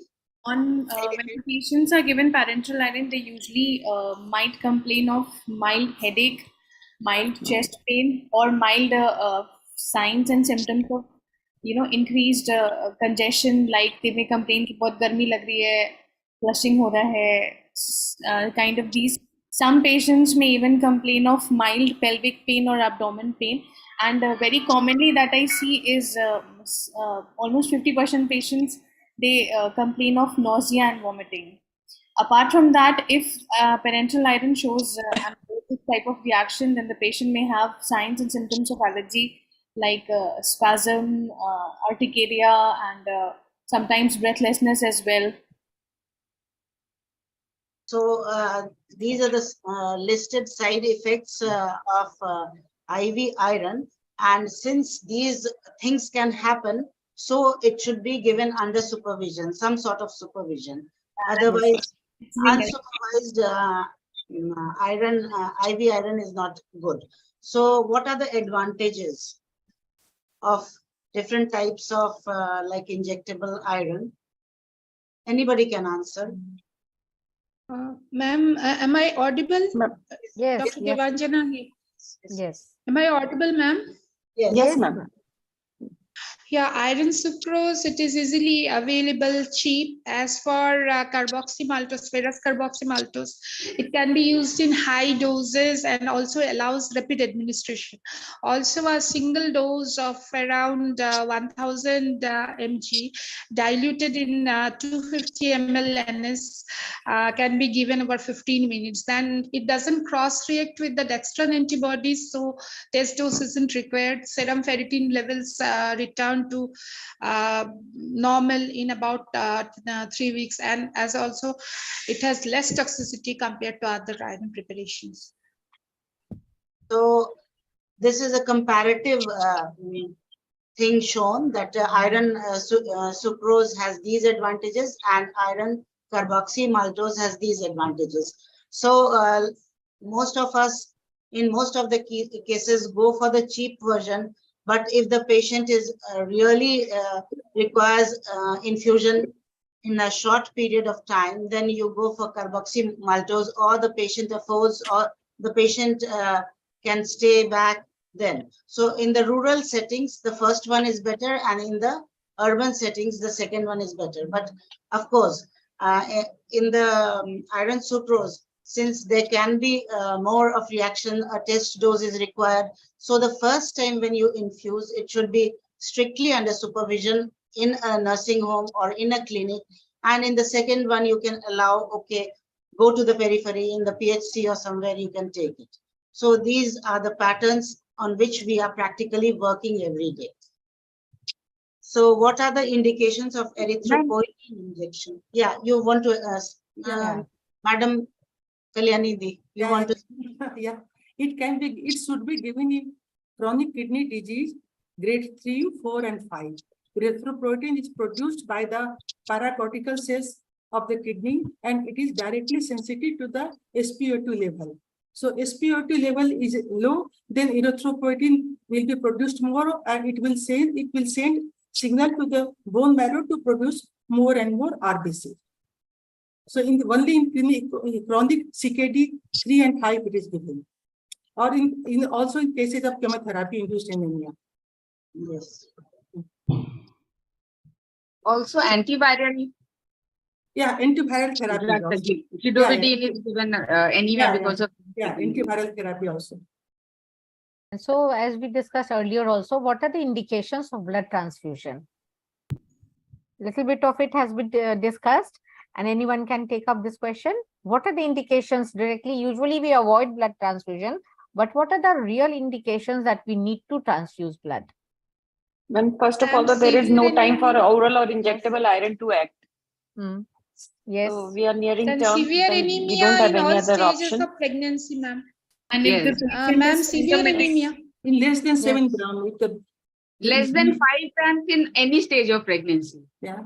5 to 7 grams, in suppose third trimester. below 32 weeks, and the patient is having severe symptoms like some cardiac symptoms, or there is ongoing bleeding, or there's hemodynamic instability, then we have to give blood transfusion.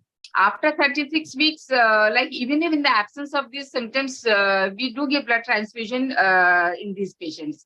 But after, if the patient is in labor and she is anemic, we would like to give blood transfusion. Here we cannot give oral or injectable iron. Yes. Or if patient is having hemorrhage, like antepartum, postpartum hemorrhage, so we have to give blood transfusion there also. Even So in there- iatrogenic causes, So there are two LSCS things. tears, etc. So there are two things. One is where hemorrhage is occurring, and one is where anemia is, it is a chronic anemia. Severe. These are the two categories. So in one, you have to think that the delivery date is approaching, acute necessity, or maybe there will be an intrauterine death. In those cases, if it is severe anemia, you have to give blood transfusion. And in the cases of hemorrhage, there is no other answer than the blood transfusions. So you have to give blood transfusion. But one thing you have to see that in cases of chronic anemia, or in cases of anemia existing for a long time, you have to transfuse packed cells. And in the case of hemorrhage, you can transfuse whole blood. So these are the things. It's always better to transfuse packed cells when we are not It's always expecting any better. kind of That hemorrhage. is Because true. there are chances That of is CHF being aggravated. Yeah. Yeah, So because either we give it with Lasix or under physician supervision. We have to be very careful while transfusing blood in a severely anemic female. Yeah. So it's always that better is to true, go for but packed cells. Dr. Monica, everybody is not working in that setup.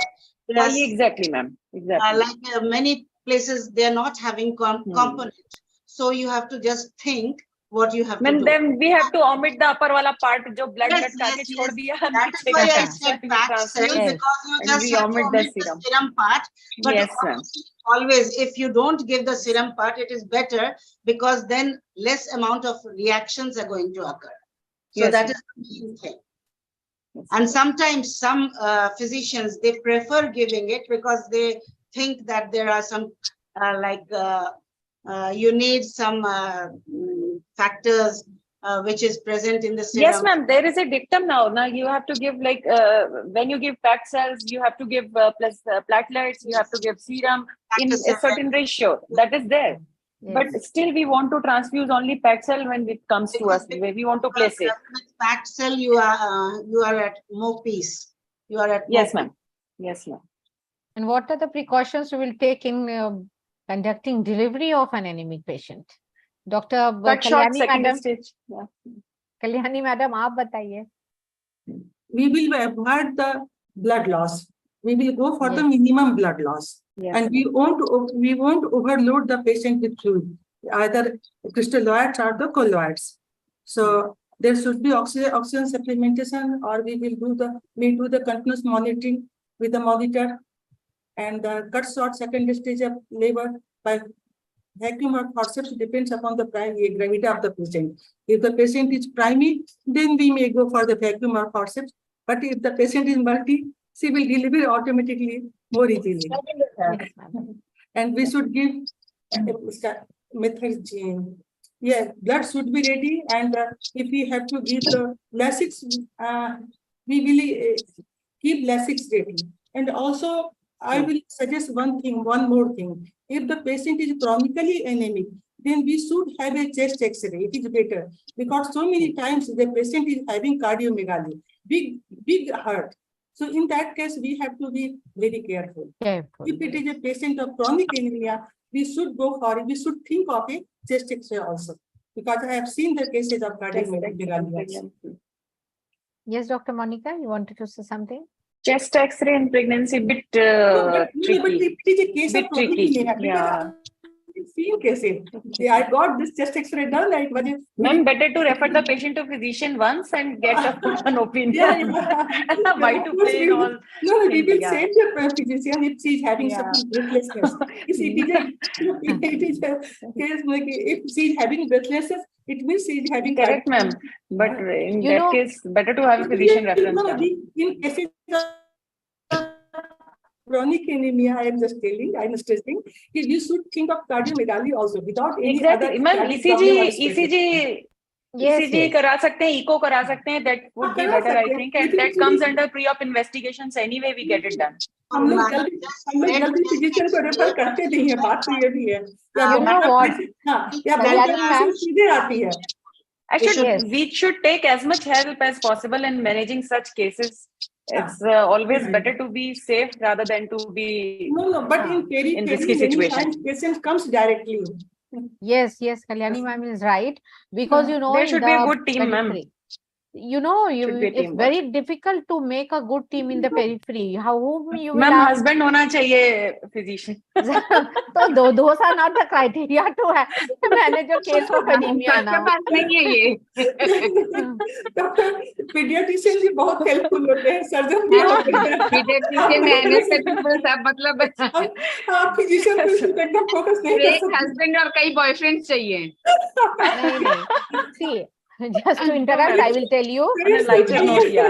See, Manyata training going on, or otherwise safe motherhood, everywhere you will see call for help. We cannot manage a severe patient, serious patient, all for help. Yes, ma'am. So we have to have a team. I will tell you a story. Okay. I will So tell you a story. tell me. Yes, ma'am. I was not, so I didn't mean to interrupt you, Supriya. Just on this case that madam said that you should get a chest X-ray for cardiomegaly. There was a case with severe anemia, and she suddenly went into labor, and she was delivering, and because of the labor pains, it seemed that she was very dyspneic, and a physician in the periphery said that she's having congestive cardiac failure just at looking at her. There was no cardiac failure, it was just labor, and as the baby was delivered, everything was fine. So there are so many deceptions and so many things in the periphery that you just cannot say. So in all the setups, it is different, and chest X-ray with guard can be done.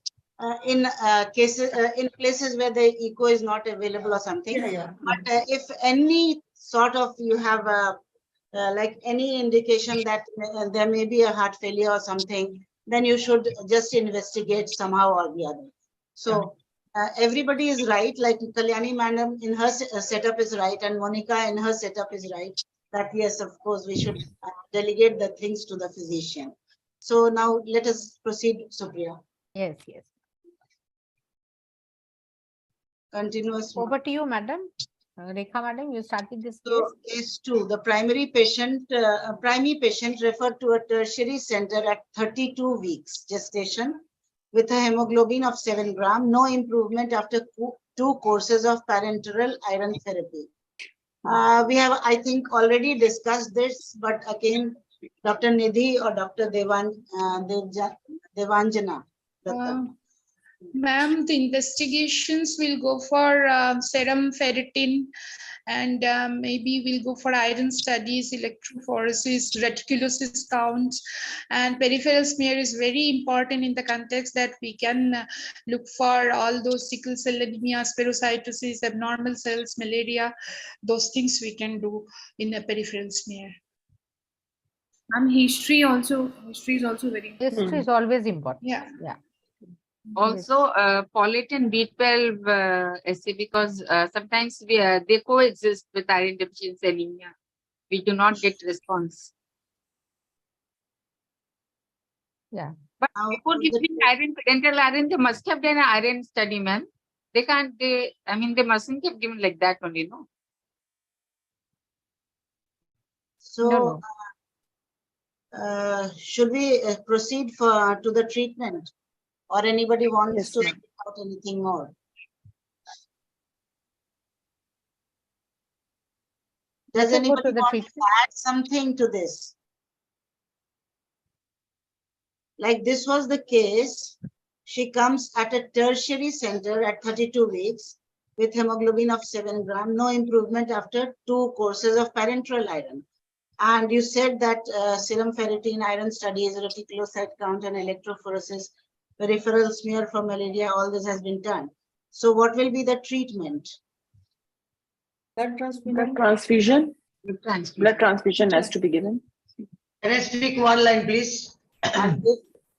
Who is when any female patient comes with 7 gram, one has to do a thorough clinical examination.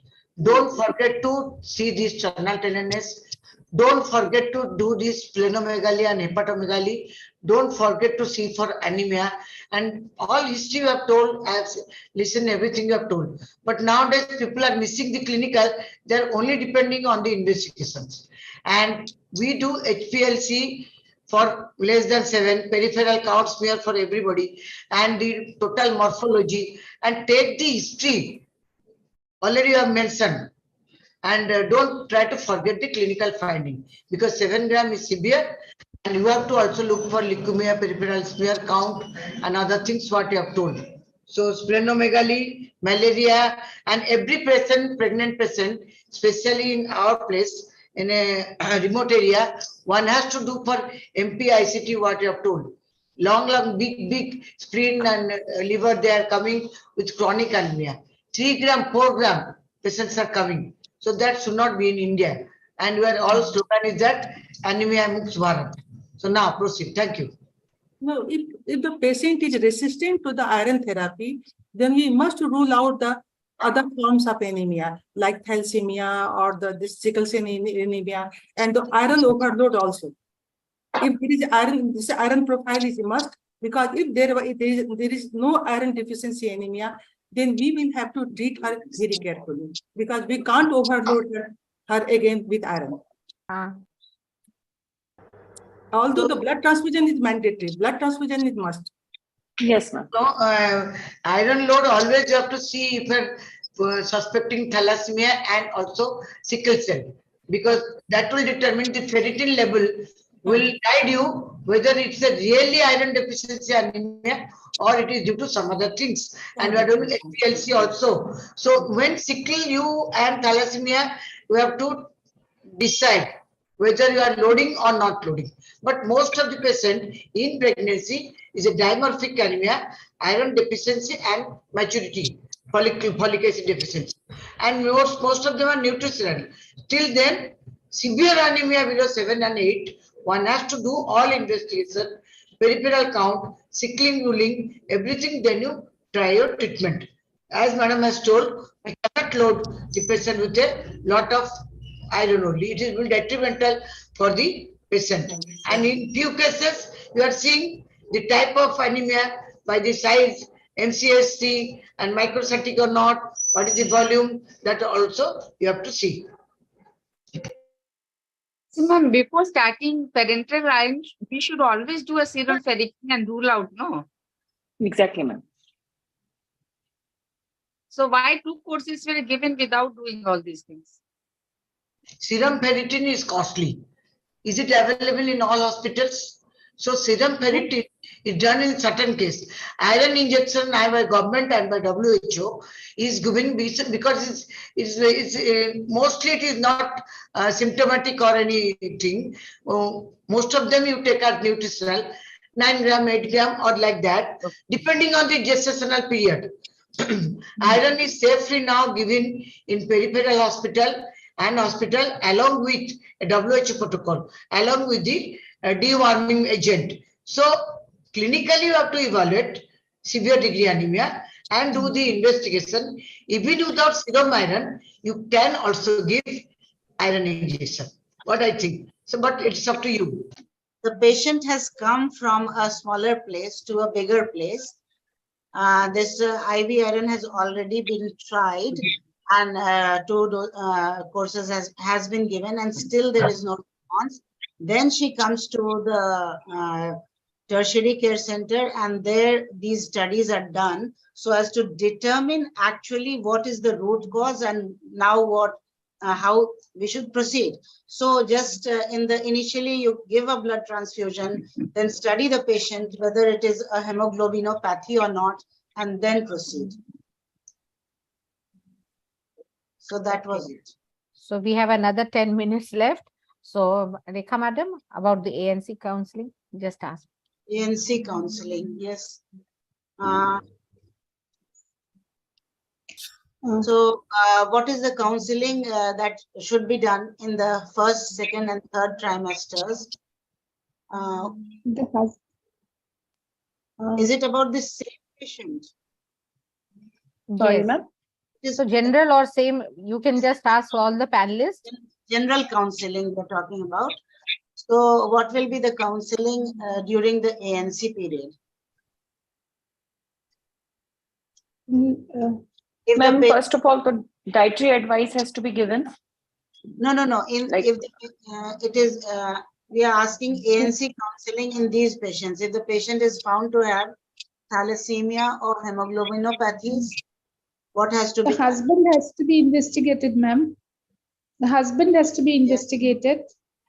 And amniocentesis and genetic testing, major or minor. they can be referred for all those. Prophylactic It's folic major or acid, minor. 1 milligram, and maybe thromboprophylaxis in case of hemoglobinopathies. So If the since patient to have thalassemia or a hemoglobinopathy, you have to go to see whether it is a thalassemia major or a thalassemia Major or minor. or whether it is Minor. sickle cell anemia or something, some other type of hemoglobinopathy. And so amniocentesis and genetic testing should be also offered because to know the full status of the patient and the baby.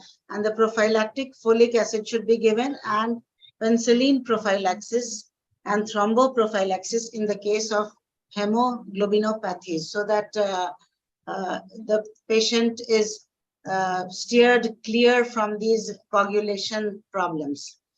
So next. Ma'am, one interruption.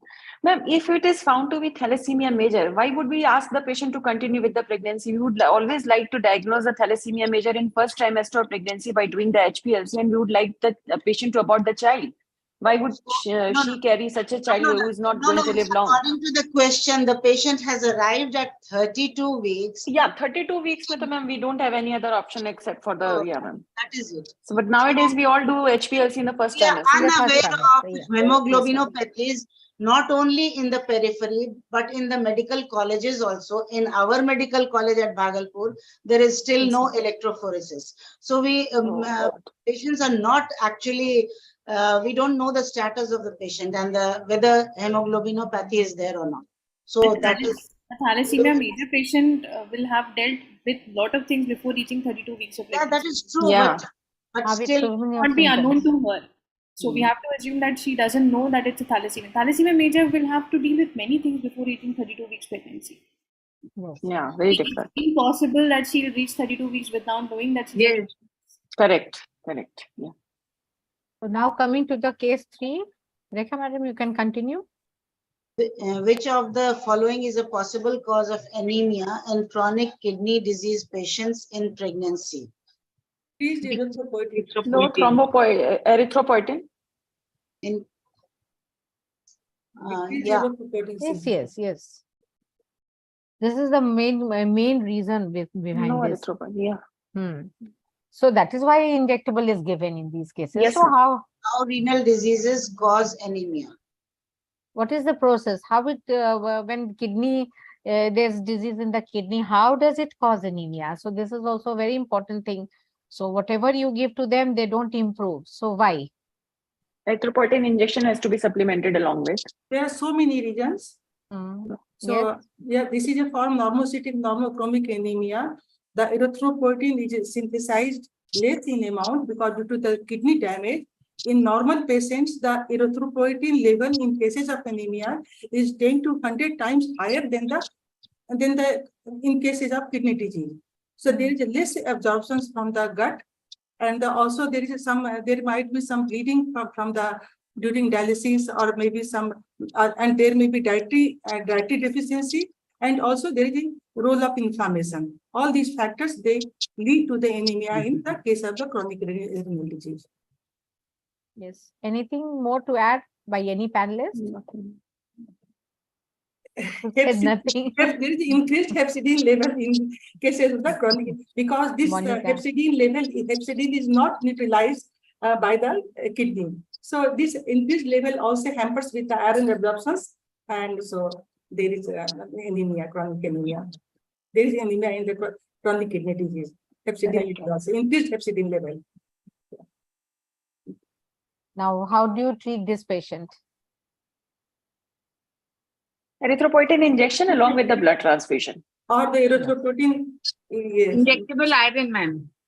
Yeah. Erythropoietin along with injectable iron. Also, blood My opinion, blood transfusion. Blood transfusion. Yeah. Blood transfusion is always there. Yeah. At 32 weeks, we would rather go for blood transfusion along with the erythropoietin injection. Yeah. So this is the last case. ANC patient came with anemia and MCV is 100. And how will you manage this case? Just anyone can take up this last case. First of all, how will you diagnose and manage? Overall view, just give. Starting from Dr. Monica, you start. Complete blood picture and CBC has to be done. So he has to get an idea whether it's already seen that this is going to be megaloblastic anemia. So accordingly, we'll supplement. So we'll find out the type of, it could be due to B12 deficiency, folate deficiency, or other causes. So we do serum B12 and folate levels. If they are low, then you will supplement that. But sometimes you get it in a borderline, the B12 and folate, and then we are in a dilemma. So I don't know whether how much these tests are available, but then you do the homocysteine and the methyl malonic acid levels. If both of them are raised, then it is B12. And if only homocysteine is raised, then it is folate deficiency. So accordingly, we can supplement. So we give, if it is deficiency, we give injection B12 1000 microgram in deep intramuscular subcutaneous. We give it weekly, then for 1 month. And then we give it monthly till it is normal. And then we follow up these patients by CBC and B12 levels, seeing that they come to normal. And folic acid, we supplement it orally, tablet of 1 milligram or 5 milligram per day. Yes. And in all case, deworming side by side is always very important. Yes, that is important. Yes, because once, like, why do we refer our patients to the physicians? Because we don't bother to see many things that we can also do. So in periphery, we are handicapped. We don't have much people to refer. So we treat all by ourselves. But in medical colleges or here in urban big hospitals, we usually for small things refer to this, refer to that. So we better try to gather some information and try to treat 90% of the things that we can to the patient, and look like for these other symptoms and other things that we can help them. Hai na? So this is, I think this is the last case, and then finished with this treatment we already discussed. And so thank you everyone. I think we are over with our panel. And anything, so take home messages by each one of us. Rekhadi, we'll start with each panelist. Take home message. Kalyani, do you start? Bas ek, just to treat an anemic patient, how do you manage? Bas one line take home message for us. Good nutrition and the iron therapy. Better you give the oral iron, but that is cheap and convenient for the patient, and she can take it regularly. So if patient is not in the last trimester, we should start with the oral iron therapy and the good nutrition. And we also must investigate the case thoroughly. What was the reason of the anemia? So my take is that instead of doing only hemoglobin, we should do a CBC. That has a broader vision and helps us to classify the anemia. We see many gynecologists writing just hemoglobin. So now it is better that we write a CBC. So that gives a better idea of what is the type of anemia. Do CBC. And if it is a case of persistent chronic anemia, suppose after 1 or 2 months of the therapy, then we do also the other tests like this electrophoresis, HB electrophoresis, and the total serum iron profile. Dr. Nidhi? Always awake awareness among the patients themselves that this is a very deep clinical scenario and they need to be very careful for their anemia levels. They should understand the importance that if they don't care for themselves or their levels, then they might face complications and deliveries, which might be detrimental for them and the fetus as well on a long-term basis. So that awareness should definitely be at every antenatal visit. We should make them aware of what important it is. Thank you. Dr. Monica? For me, it is prevention is better than cure. I would rather not land the patient into any kind of emergency. I would like to treat her anemia for whatever reason it is. Whatever kind of time she comes to me, whatever measure is appropriate, I'll tell her. If it is supplemented by diet, then go for good dietary advice. If injectable necessary, then go for that. And if blood transfusion, go for that. But I would not rather land her up in any kind of emergency at the time of delivery. So prevention for me. Okay. Now, Dr. Rashmi, unmute yourself. Unmute yourself.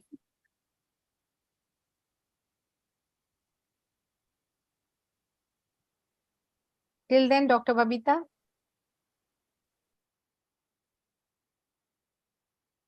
Unmuted. Dr. Rashmi is unable to unmute. I think the technical team tried to see. Yes, ma'am.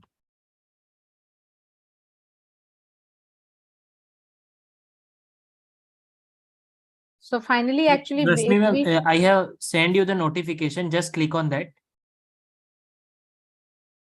Dr. Rashmi? I have asked to unmute. Yes. Yeah, I'm audible.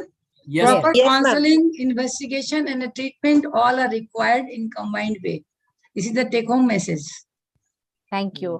And so by this, we can reach an anemia Mukt Bharat that our Fogsi president this year, his main theme is after this in a big way for Nana anemia and anemia Mukt Bharat. So we gynecologists, obstetrician, we have to learn lots and lots, and we keep on learning every day from every patient. So thank you all brilliant panelists and my co-moderator, Dr. Rekha Jha madam, and really lovely having the day-to-day scenario type of discussion. Thank you very much. Thank you, ma'am. Thank you so Thank you, much. ma'am. Thank you, Supriya ma'am. Thank you, Rekha ma'am. Thank you. Thank you. And special At least we thanks got to through the Bharti ma'am guidelines for for her a common inputs. topic like anemia because of this panel. Yes. Common. Yes, thank you to Rekha ma'am, Supriya ma'am, and all the panelists. And special thanks to Bharti ma'am as well for her special inputs in between whenever she got time. So thank you for the lovely panel discussion. Thank you to Pratibha Singh ma'am as well. She was there for a short while. She had to leave for another webinar. We will move on to our talk, which has been pending due to the technical glitch that we had earlier. We are now all set and ready. With the blessings of Bharti ma'am, we will go ahead with Dr. Mangala Vani's talk. Dr. Mangala ma'am, the stage is yours now. Please go ahead with your. I will just try once sharing my screen. Okay. Can I try? Yes, ma'am. I will Yes, try ma'am. once.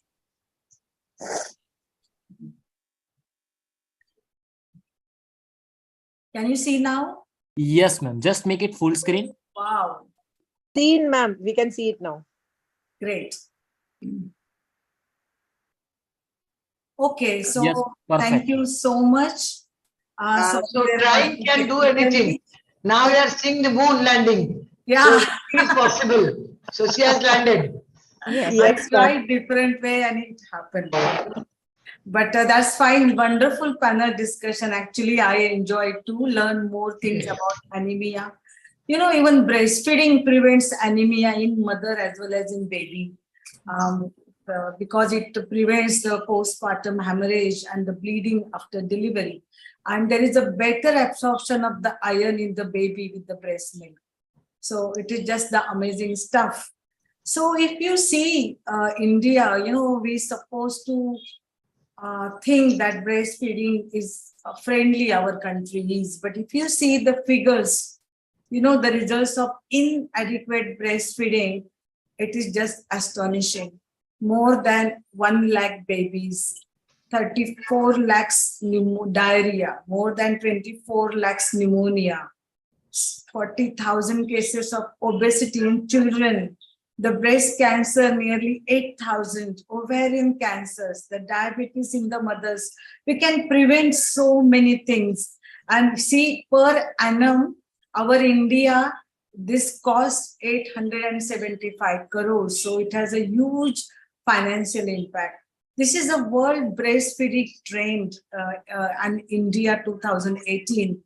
I mean, I won't go in details, but this is the BFHI. And we are very, very low in BFHI.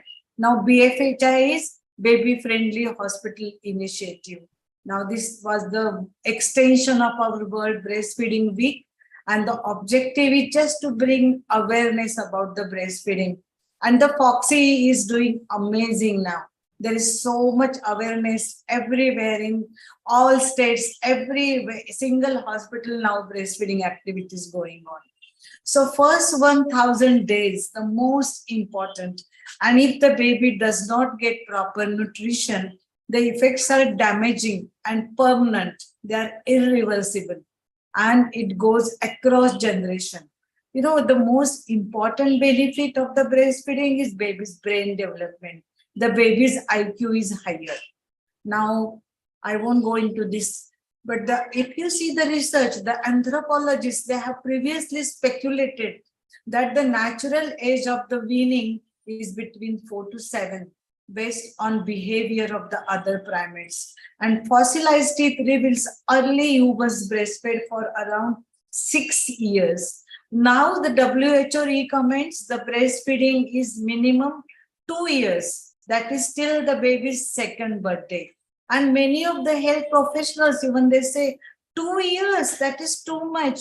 Ek saal ke baad to bachcha sab khata pita hai. And then mother is working, so no need. But the longer the breastfeeding, the more the benefits, you know. So if the breastfeeding rates are low, what is up this baby is asking? And the answer is for us, for health professionals, to improve the hospital practices and make the hospital baby friendly. It is a global initiative and it transfers the hospital and maternity facilities through implementation of the 10 steps. So basically the UNICEF and WHO, World Health Organization, they have the guidance and they have implemented these 10 steps. And whoever follows these 10 steps, they get this baby-friendly hospital initiative, and the breastfeeding practices, they improve tremendous into this. So first in 1989, there was a joint statement by them, and ultimately in 98 they published the guideline about these 10 steps. So adherence to these 10 steps positively impacts the early initiation, exclusive breastfeeding, and total duration. But you see, only 10% of the births occur worldwide in the baby-friendly facilities. So if you see in India, it was launched in 1993, and according to the Breastfeeding Promotion Network of India, only 10% of the hospitals are baby-friendly. So it's very, very low. You can see the research clearly says the success of breastfeeding is much higher once you implement these 10 steps. So these are the 10 steps which are put in 1998, but there is an improvement in 2018. These are the revised guidelines. So I will talk about those. So these guidelines about these 10 steps, the step 1 and 2 is critical management. And then the step 3 to 10 is key clinical practices, that what we have to do about the breastfeeding clinically. So the step 1 is divided into 3. And the first one, most important, comply fully with International Code of Marketing of Breast Milk Substitutes and relevant World Health Assembly. So we have this IMS Act, that is Infant Milk Substitute Act. And then we should have the written breastfeeding policy and establish ongoing monitoring. So what does this act says? It prohibits the promotion, the display, advertising of their product or their any logo. We are not supposed to take any gifts from those formula companies, no free samples, no subsidized product, and no donations from them, or no coupons, no sponsoring for any conference, or we should not even have a lunch if there is any sponsorship program by them. They should not put the picture of the mother and the baby on their brand, and no sponsorship, no commission. Because if we take anything from them, then we become obliged to write the formula, to the mother and the baby. So it displaces the breastfeeding. Next is the hospital policy. Every hospital should have a policy which is routinely communicated to all healthcare staff and also to their patients. It should be written in the local language, and it should be displayed in areas where mother and babies are cared for. So the friends, world is not dangerous because of those who do harm, but because of those who look at it without doing anything. And this is particularly about the formula. Third is the monitoring. So hospital has to monitor how much is the early initiation and how much is the exclusive breastfeeding at discharge. The second is the antenatal, the staff should have the adequate knowledge. Not only knowledge, the competence and skills to support the breastfeeding. So all those skills, the positioning and attachment, the counseling skills, the expression of the milk, the cup feeding, the initiation of the breastfeeding within 1 hour after birth. If the baby is crying, what to do? If the mother says, I don't have enough milk, can you able to see whether the milk is really less or whether the mother thinks the milk is less? The problems, the premature babies, so once the staff training, definitely the practices improve. Minimum 18 hours it has been suggested, but at least half a day training per year because the staff is always changing.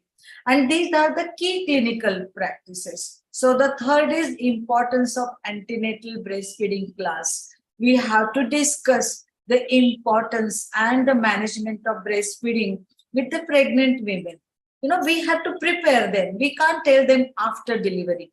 And even if we just say something in the clinic, we don't have enough time. So it has to be separate class for 60 minutes or even 120 minutes, and all those the benefits, because once the mother knows about the benefits are not only to her, it is also to baby, to family, to environment. It is so environment friendly. I mean, it is a topic to itself. I think next year on World Environment Day, we need to talk about this. And, to the nation, ultimately, the babies are brainy, the babies are healthy, and the nation is going to prosper. There are so many 5-year millennium goals we can achieve simply because of the breastfeeding. So we need to discuss all those things to the mother during the pregnancy. Then the fourth is facilitate immediate and uninterrupted skin-to-skin contact and support mother to initiate breastfeeding as soon as possible after birth. So regardless of the mode of the delivery, whether it is normal delivery or whether it is cesarean section, even in the preterm babies, if the mother are separated, the colostrum should be expressed within 1 hour, because longer the time interval between the expression of the breast milk after delivery, the less chances of success of the breastfeeding. The colostrum is so important for the baby, and the baby has a very good suckling reflex. So if you put the newborn baby to the breast, there is unlikely that the baby will have a latching problem.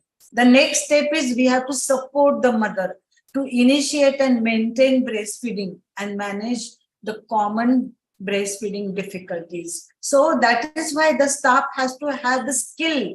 They have to know what is the proper latching, how should be the position of the baby, how should be the position of the mother, how the mother should hold the baby. Like when we conduct the workshop, actually half day goes only telling this, and we have a 3 days hands-on skill workshop where we teach the health workers how to have this. So it is a skill and it is a training that everybody has to do. Most of the breastfeeding problems are caused by poor attachment of the baby to the breast. Thus it is vital to learn how to feed the baby with correct positioning and attachment. The next is another important: do not provide the newborns any food or fluid other than breast milk.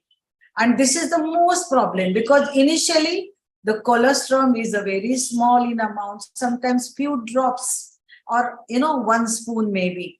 And then everybody thinks this is not enough for baby. See, when nature makes something, nature never goes wrong. There is a purpose behind that. So, and baby's stomach is also very small. So if frequency every 2 hourly that baby is put to the breast, then baby keeps suckling, and the newborn term baby has a lot of glycogen storage in the liver. So that glycogen gets converted to glucose and the baby's sugar is maintained. So we don't have to really worry about the hypoglycemia. Pediatricians, they are worried about the hypoglycemia, and that is why immediate the formula is given, and it is 30 ml. When the baby's stomach is so small, so what happens? The stomach expands and the baby wants more and more, and then it's really less. And then when there is no stimulation to the breast, when the milk is not coming out, automatically the calibration of the milk supply becomes less and mother's milk really becomes less. So initial 2-3 days are very, very, very crucial. Of course, we have to monitor. We have to monitor, make sure the position is all right. She's feeding frequently.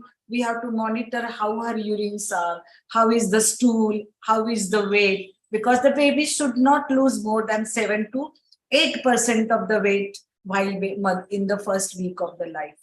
The 7th is enable mothers and their infants to remain together and to practice rooming in.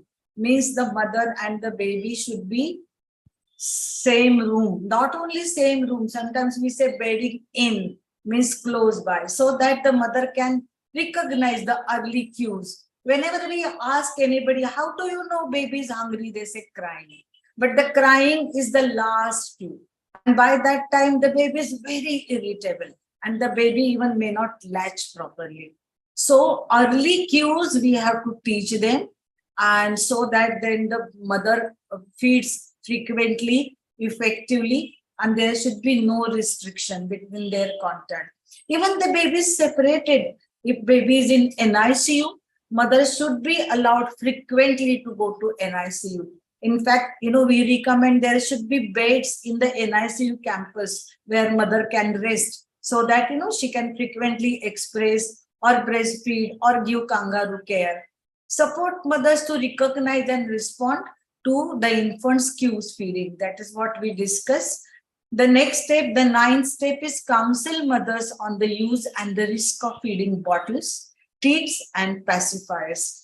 And many times we see the pacifiers easily gone in the baby's mouth.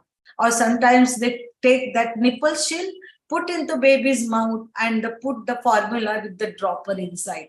I have seen this many times in the hospital practices. So baby gets confused. And plus the easy flow in the mouth, then the baby does not want to make the efforts. That is a human tendency. Anything comes ready-made, you don't want to make the efforts. So we should, and it is again very difficult to sterilize 100% those nipples. Ideally, those nipples should be changed every week, but it doesn't happen practically.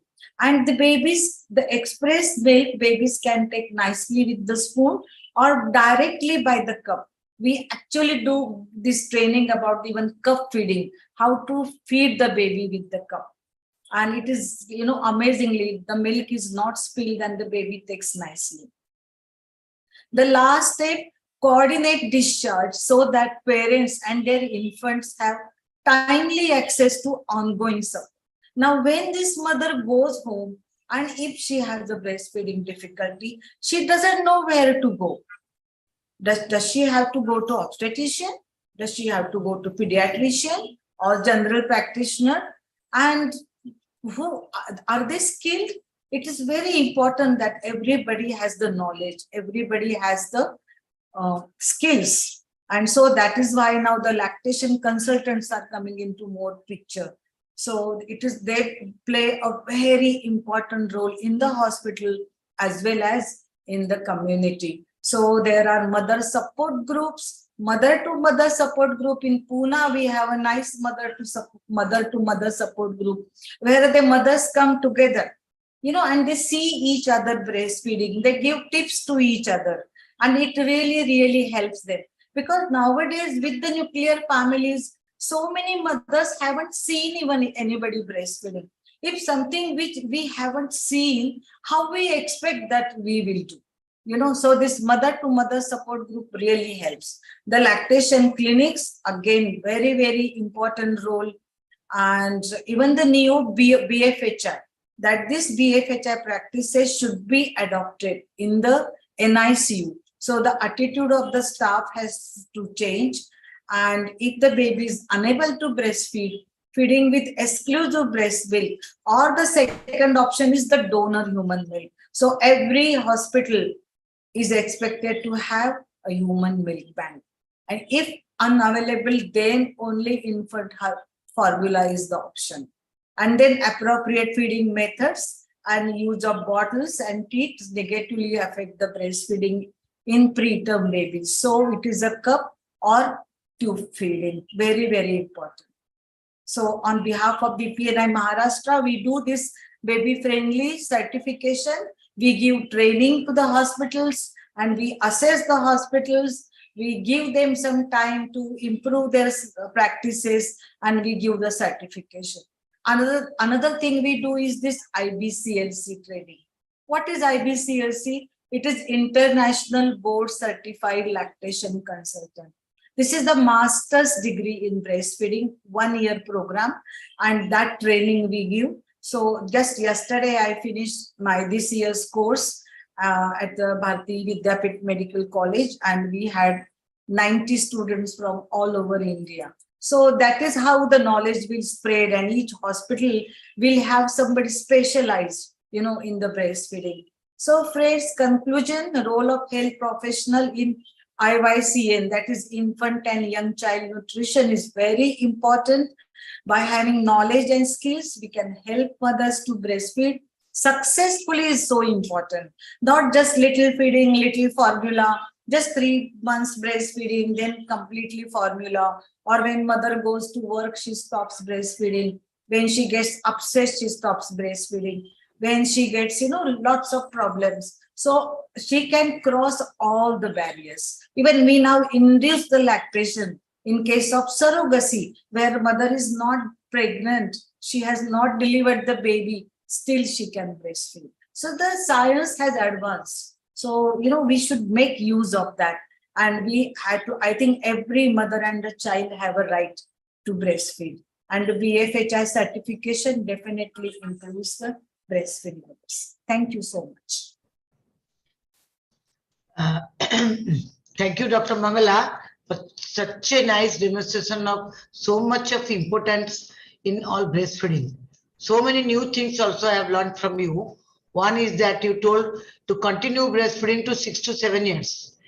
Practically, when the patients are continue beyond 2 years, I am irritated. It's my fault. At least 2 years, because why? Because they have not taken care. During the lactation, the mother should take also iron, calcium, that they don't know. They started having the depletion of the iron and calcium, and they require more calorie. In our side, they don't give the postnatal mother lot of food, less water they'll give, less protein, less everything less. Which is so many one and a half time. Unless they give that and they continue breastfeeding for 2 years, 3 years, they have a backache. Sometimes with a prolonged breastfeeding, the patient will have a teething and they do a injury to the breast and breast abscess also seen. Nipple trauma, yeah. Learning from you, we also can give a protection for lama or lactation, amenorrhea and contraception. But that has to be also told that mother also has to be given more nutrition, more calorie, iron and calcium supplementation. One thing. Second thing, another important factor we have told that there are 2 types of feeding. What we have learned and we are practicing. One is demand feeding, when the child will cry and demand, or timely feeding. So before the child cries, one thing she has told that Mangala has told, before that you give. Because so many times I have seen, I love to give baby and mother's latching and other things when after delivery. But when I see that baby is very much irritated, they will refuse. Correct. I tell one thing to my practical thing, I don't fear to do delivery as CS, but I fear on 2nd to 3rd day, the mother will complain, no feeding is coming, no milk is coming, and you press, the milk will fall on you. They'll be telling like that. So what I have seen, baby has been snatched on the other side of breast and mother will be holding, the mother of the patient. Like that, because they have to do, and I tell one thing, funny thing, that if the cow is giving, if the dogs are giving, if the elephants are giving, if the animals are giving, like tigers are giving, why not human beings? Yeah, the donkey never goes to the monkey and asks for Homo sapiens are the most intelligent and they know everything. And you are telling that they cannot give, my daughter is innocent. So that learning has to become in the antenatal period. And as you have suggested, that group of lactation, rightly pointed out, because nowadays everybody has become modern. For that reason, the breast cancer is increasing in India. It is in 1 in 8, 1 in 9 in USA. And it is the first cause of death, breast cancer overend. In India, it was cancer cervix. But breast cancer has come up because of we are learning them, we are imitating them. Less family, less lactation, and working women, like that. But that's also best. Another thing we have to told that we have to have a feeding. Suppose a baby is dying and our mother can give every BFHI hospital should have a storage for breast milk, so that we can give to the mother, those who are not lactating, had disease pregnancy, mother died due to PPH or any other things. Breast milk bank has to be there. I don't know whether it's a protocol of BFHI or not. BFHI also should include the breast milk banking in every hospital, isn't it? No, As it a- is not compulsory for BA, okay? But that is a good idea. But Ah. suppose the hospital is small, then it may No, not be tertiary feasible. hospital we are working. It's a big one, lot of problem. NICU is full of babies, small babies and everything. then they should If the have mother that. cannot come, if we are having a breast milk bank and mother cannot go also, that milk also we can provide them to the pediatric ward to give them. That would be a good idea. I'm just suggesting. So thank you very much. Anybody Thank any you. doubt? Mangala is so clear and such a nice subject. And that training is only for MBBS doctor or PG or what? What 1 year training? Anybody who is interested can do this degree. As Hmm. long as if you have a science degree, even MBBS, PGs, we have even HODs coming to join the course. Nursing staffs. Nursing staff also they can do. And another things you have not told, what are the things that prevents? First thing it prevents is the accumulation or attendance. That I tell you. I was working 1 year in Vellore, CMC Vellore. Always I am funny. I like to put flowers on my head. Oh, And that's in very lot of jasmine flowers. I put them. I always put one. Maybe artificial, maybe that one. I This have is lovely orchids here. yeah, same thing with me. See, both of you are same. And it stays for 1 month. 31st August, my husband's birthday, I kept it, and now it is there in my. So I kept it because matching. Leave it there. So I put one jasmine and went to the hospital. The student nurse there told me, "Madam, you cannot come." So I was astonished. I was new to that place. Why? Because even the smell will prevent the breast milk. Attendance. I told in the combined ward that male attendant, one attendant is husband of other, but she is not husband of the wife, not other, no. Inhibition will be there. So that also they should understand. The visitors should be Cleanliness, everything, when sites should be given, burping, everything has to be taught. Thank you very much. Without taking more time, already we met and you are done very nicely. Thank you so much, ma'am. I think it was worth the wait. We had to wait to listen to Mangala, ma'am, but it was worth the wait because it was a really, really I mean, nice each lecture, Mangala, step, ma'am. Very nice. I can elaborate, but with the time, this thing, I think each step we have to have at least one lecture. So I think through Fogsi, you arrange more and more and we'll dispart this knowledge. And nursing staff also can take this training, no? IBB, Yes, IBCLC, yes. You can just contact me anytime. Even if you have more than I would also 30, like to 40 thank you, Dr. candidates, Mangala. we can get this training done in your place there also. Dr. Mangala, I would also like to thank you very much on behalf of this PSC committee and yes, on behalf of the East Zone. Yeah. So it was a really nice presentation. Yeah. So thank you, and thank you, Dr. Bharti Mishra. So nice meeting you on a virtual platform like this, and hope to make friends with you later on. yes. So Yes, should we ma'am. right now? Thank you so much. This is the beginning. Yes, ma'am. Ma'am, you can get the vote of Rekha, ma'am.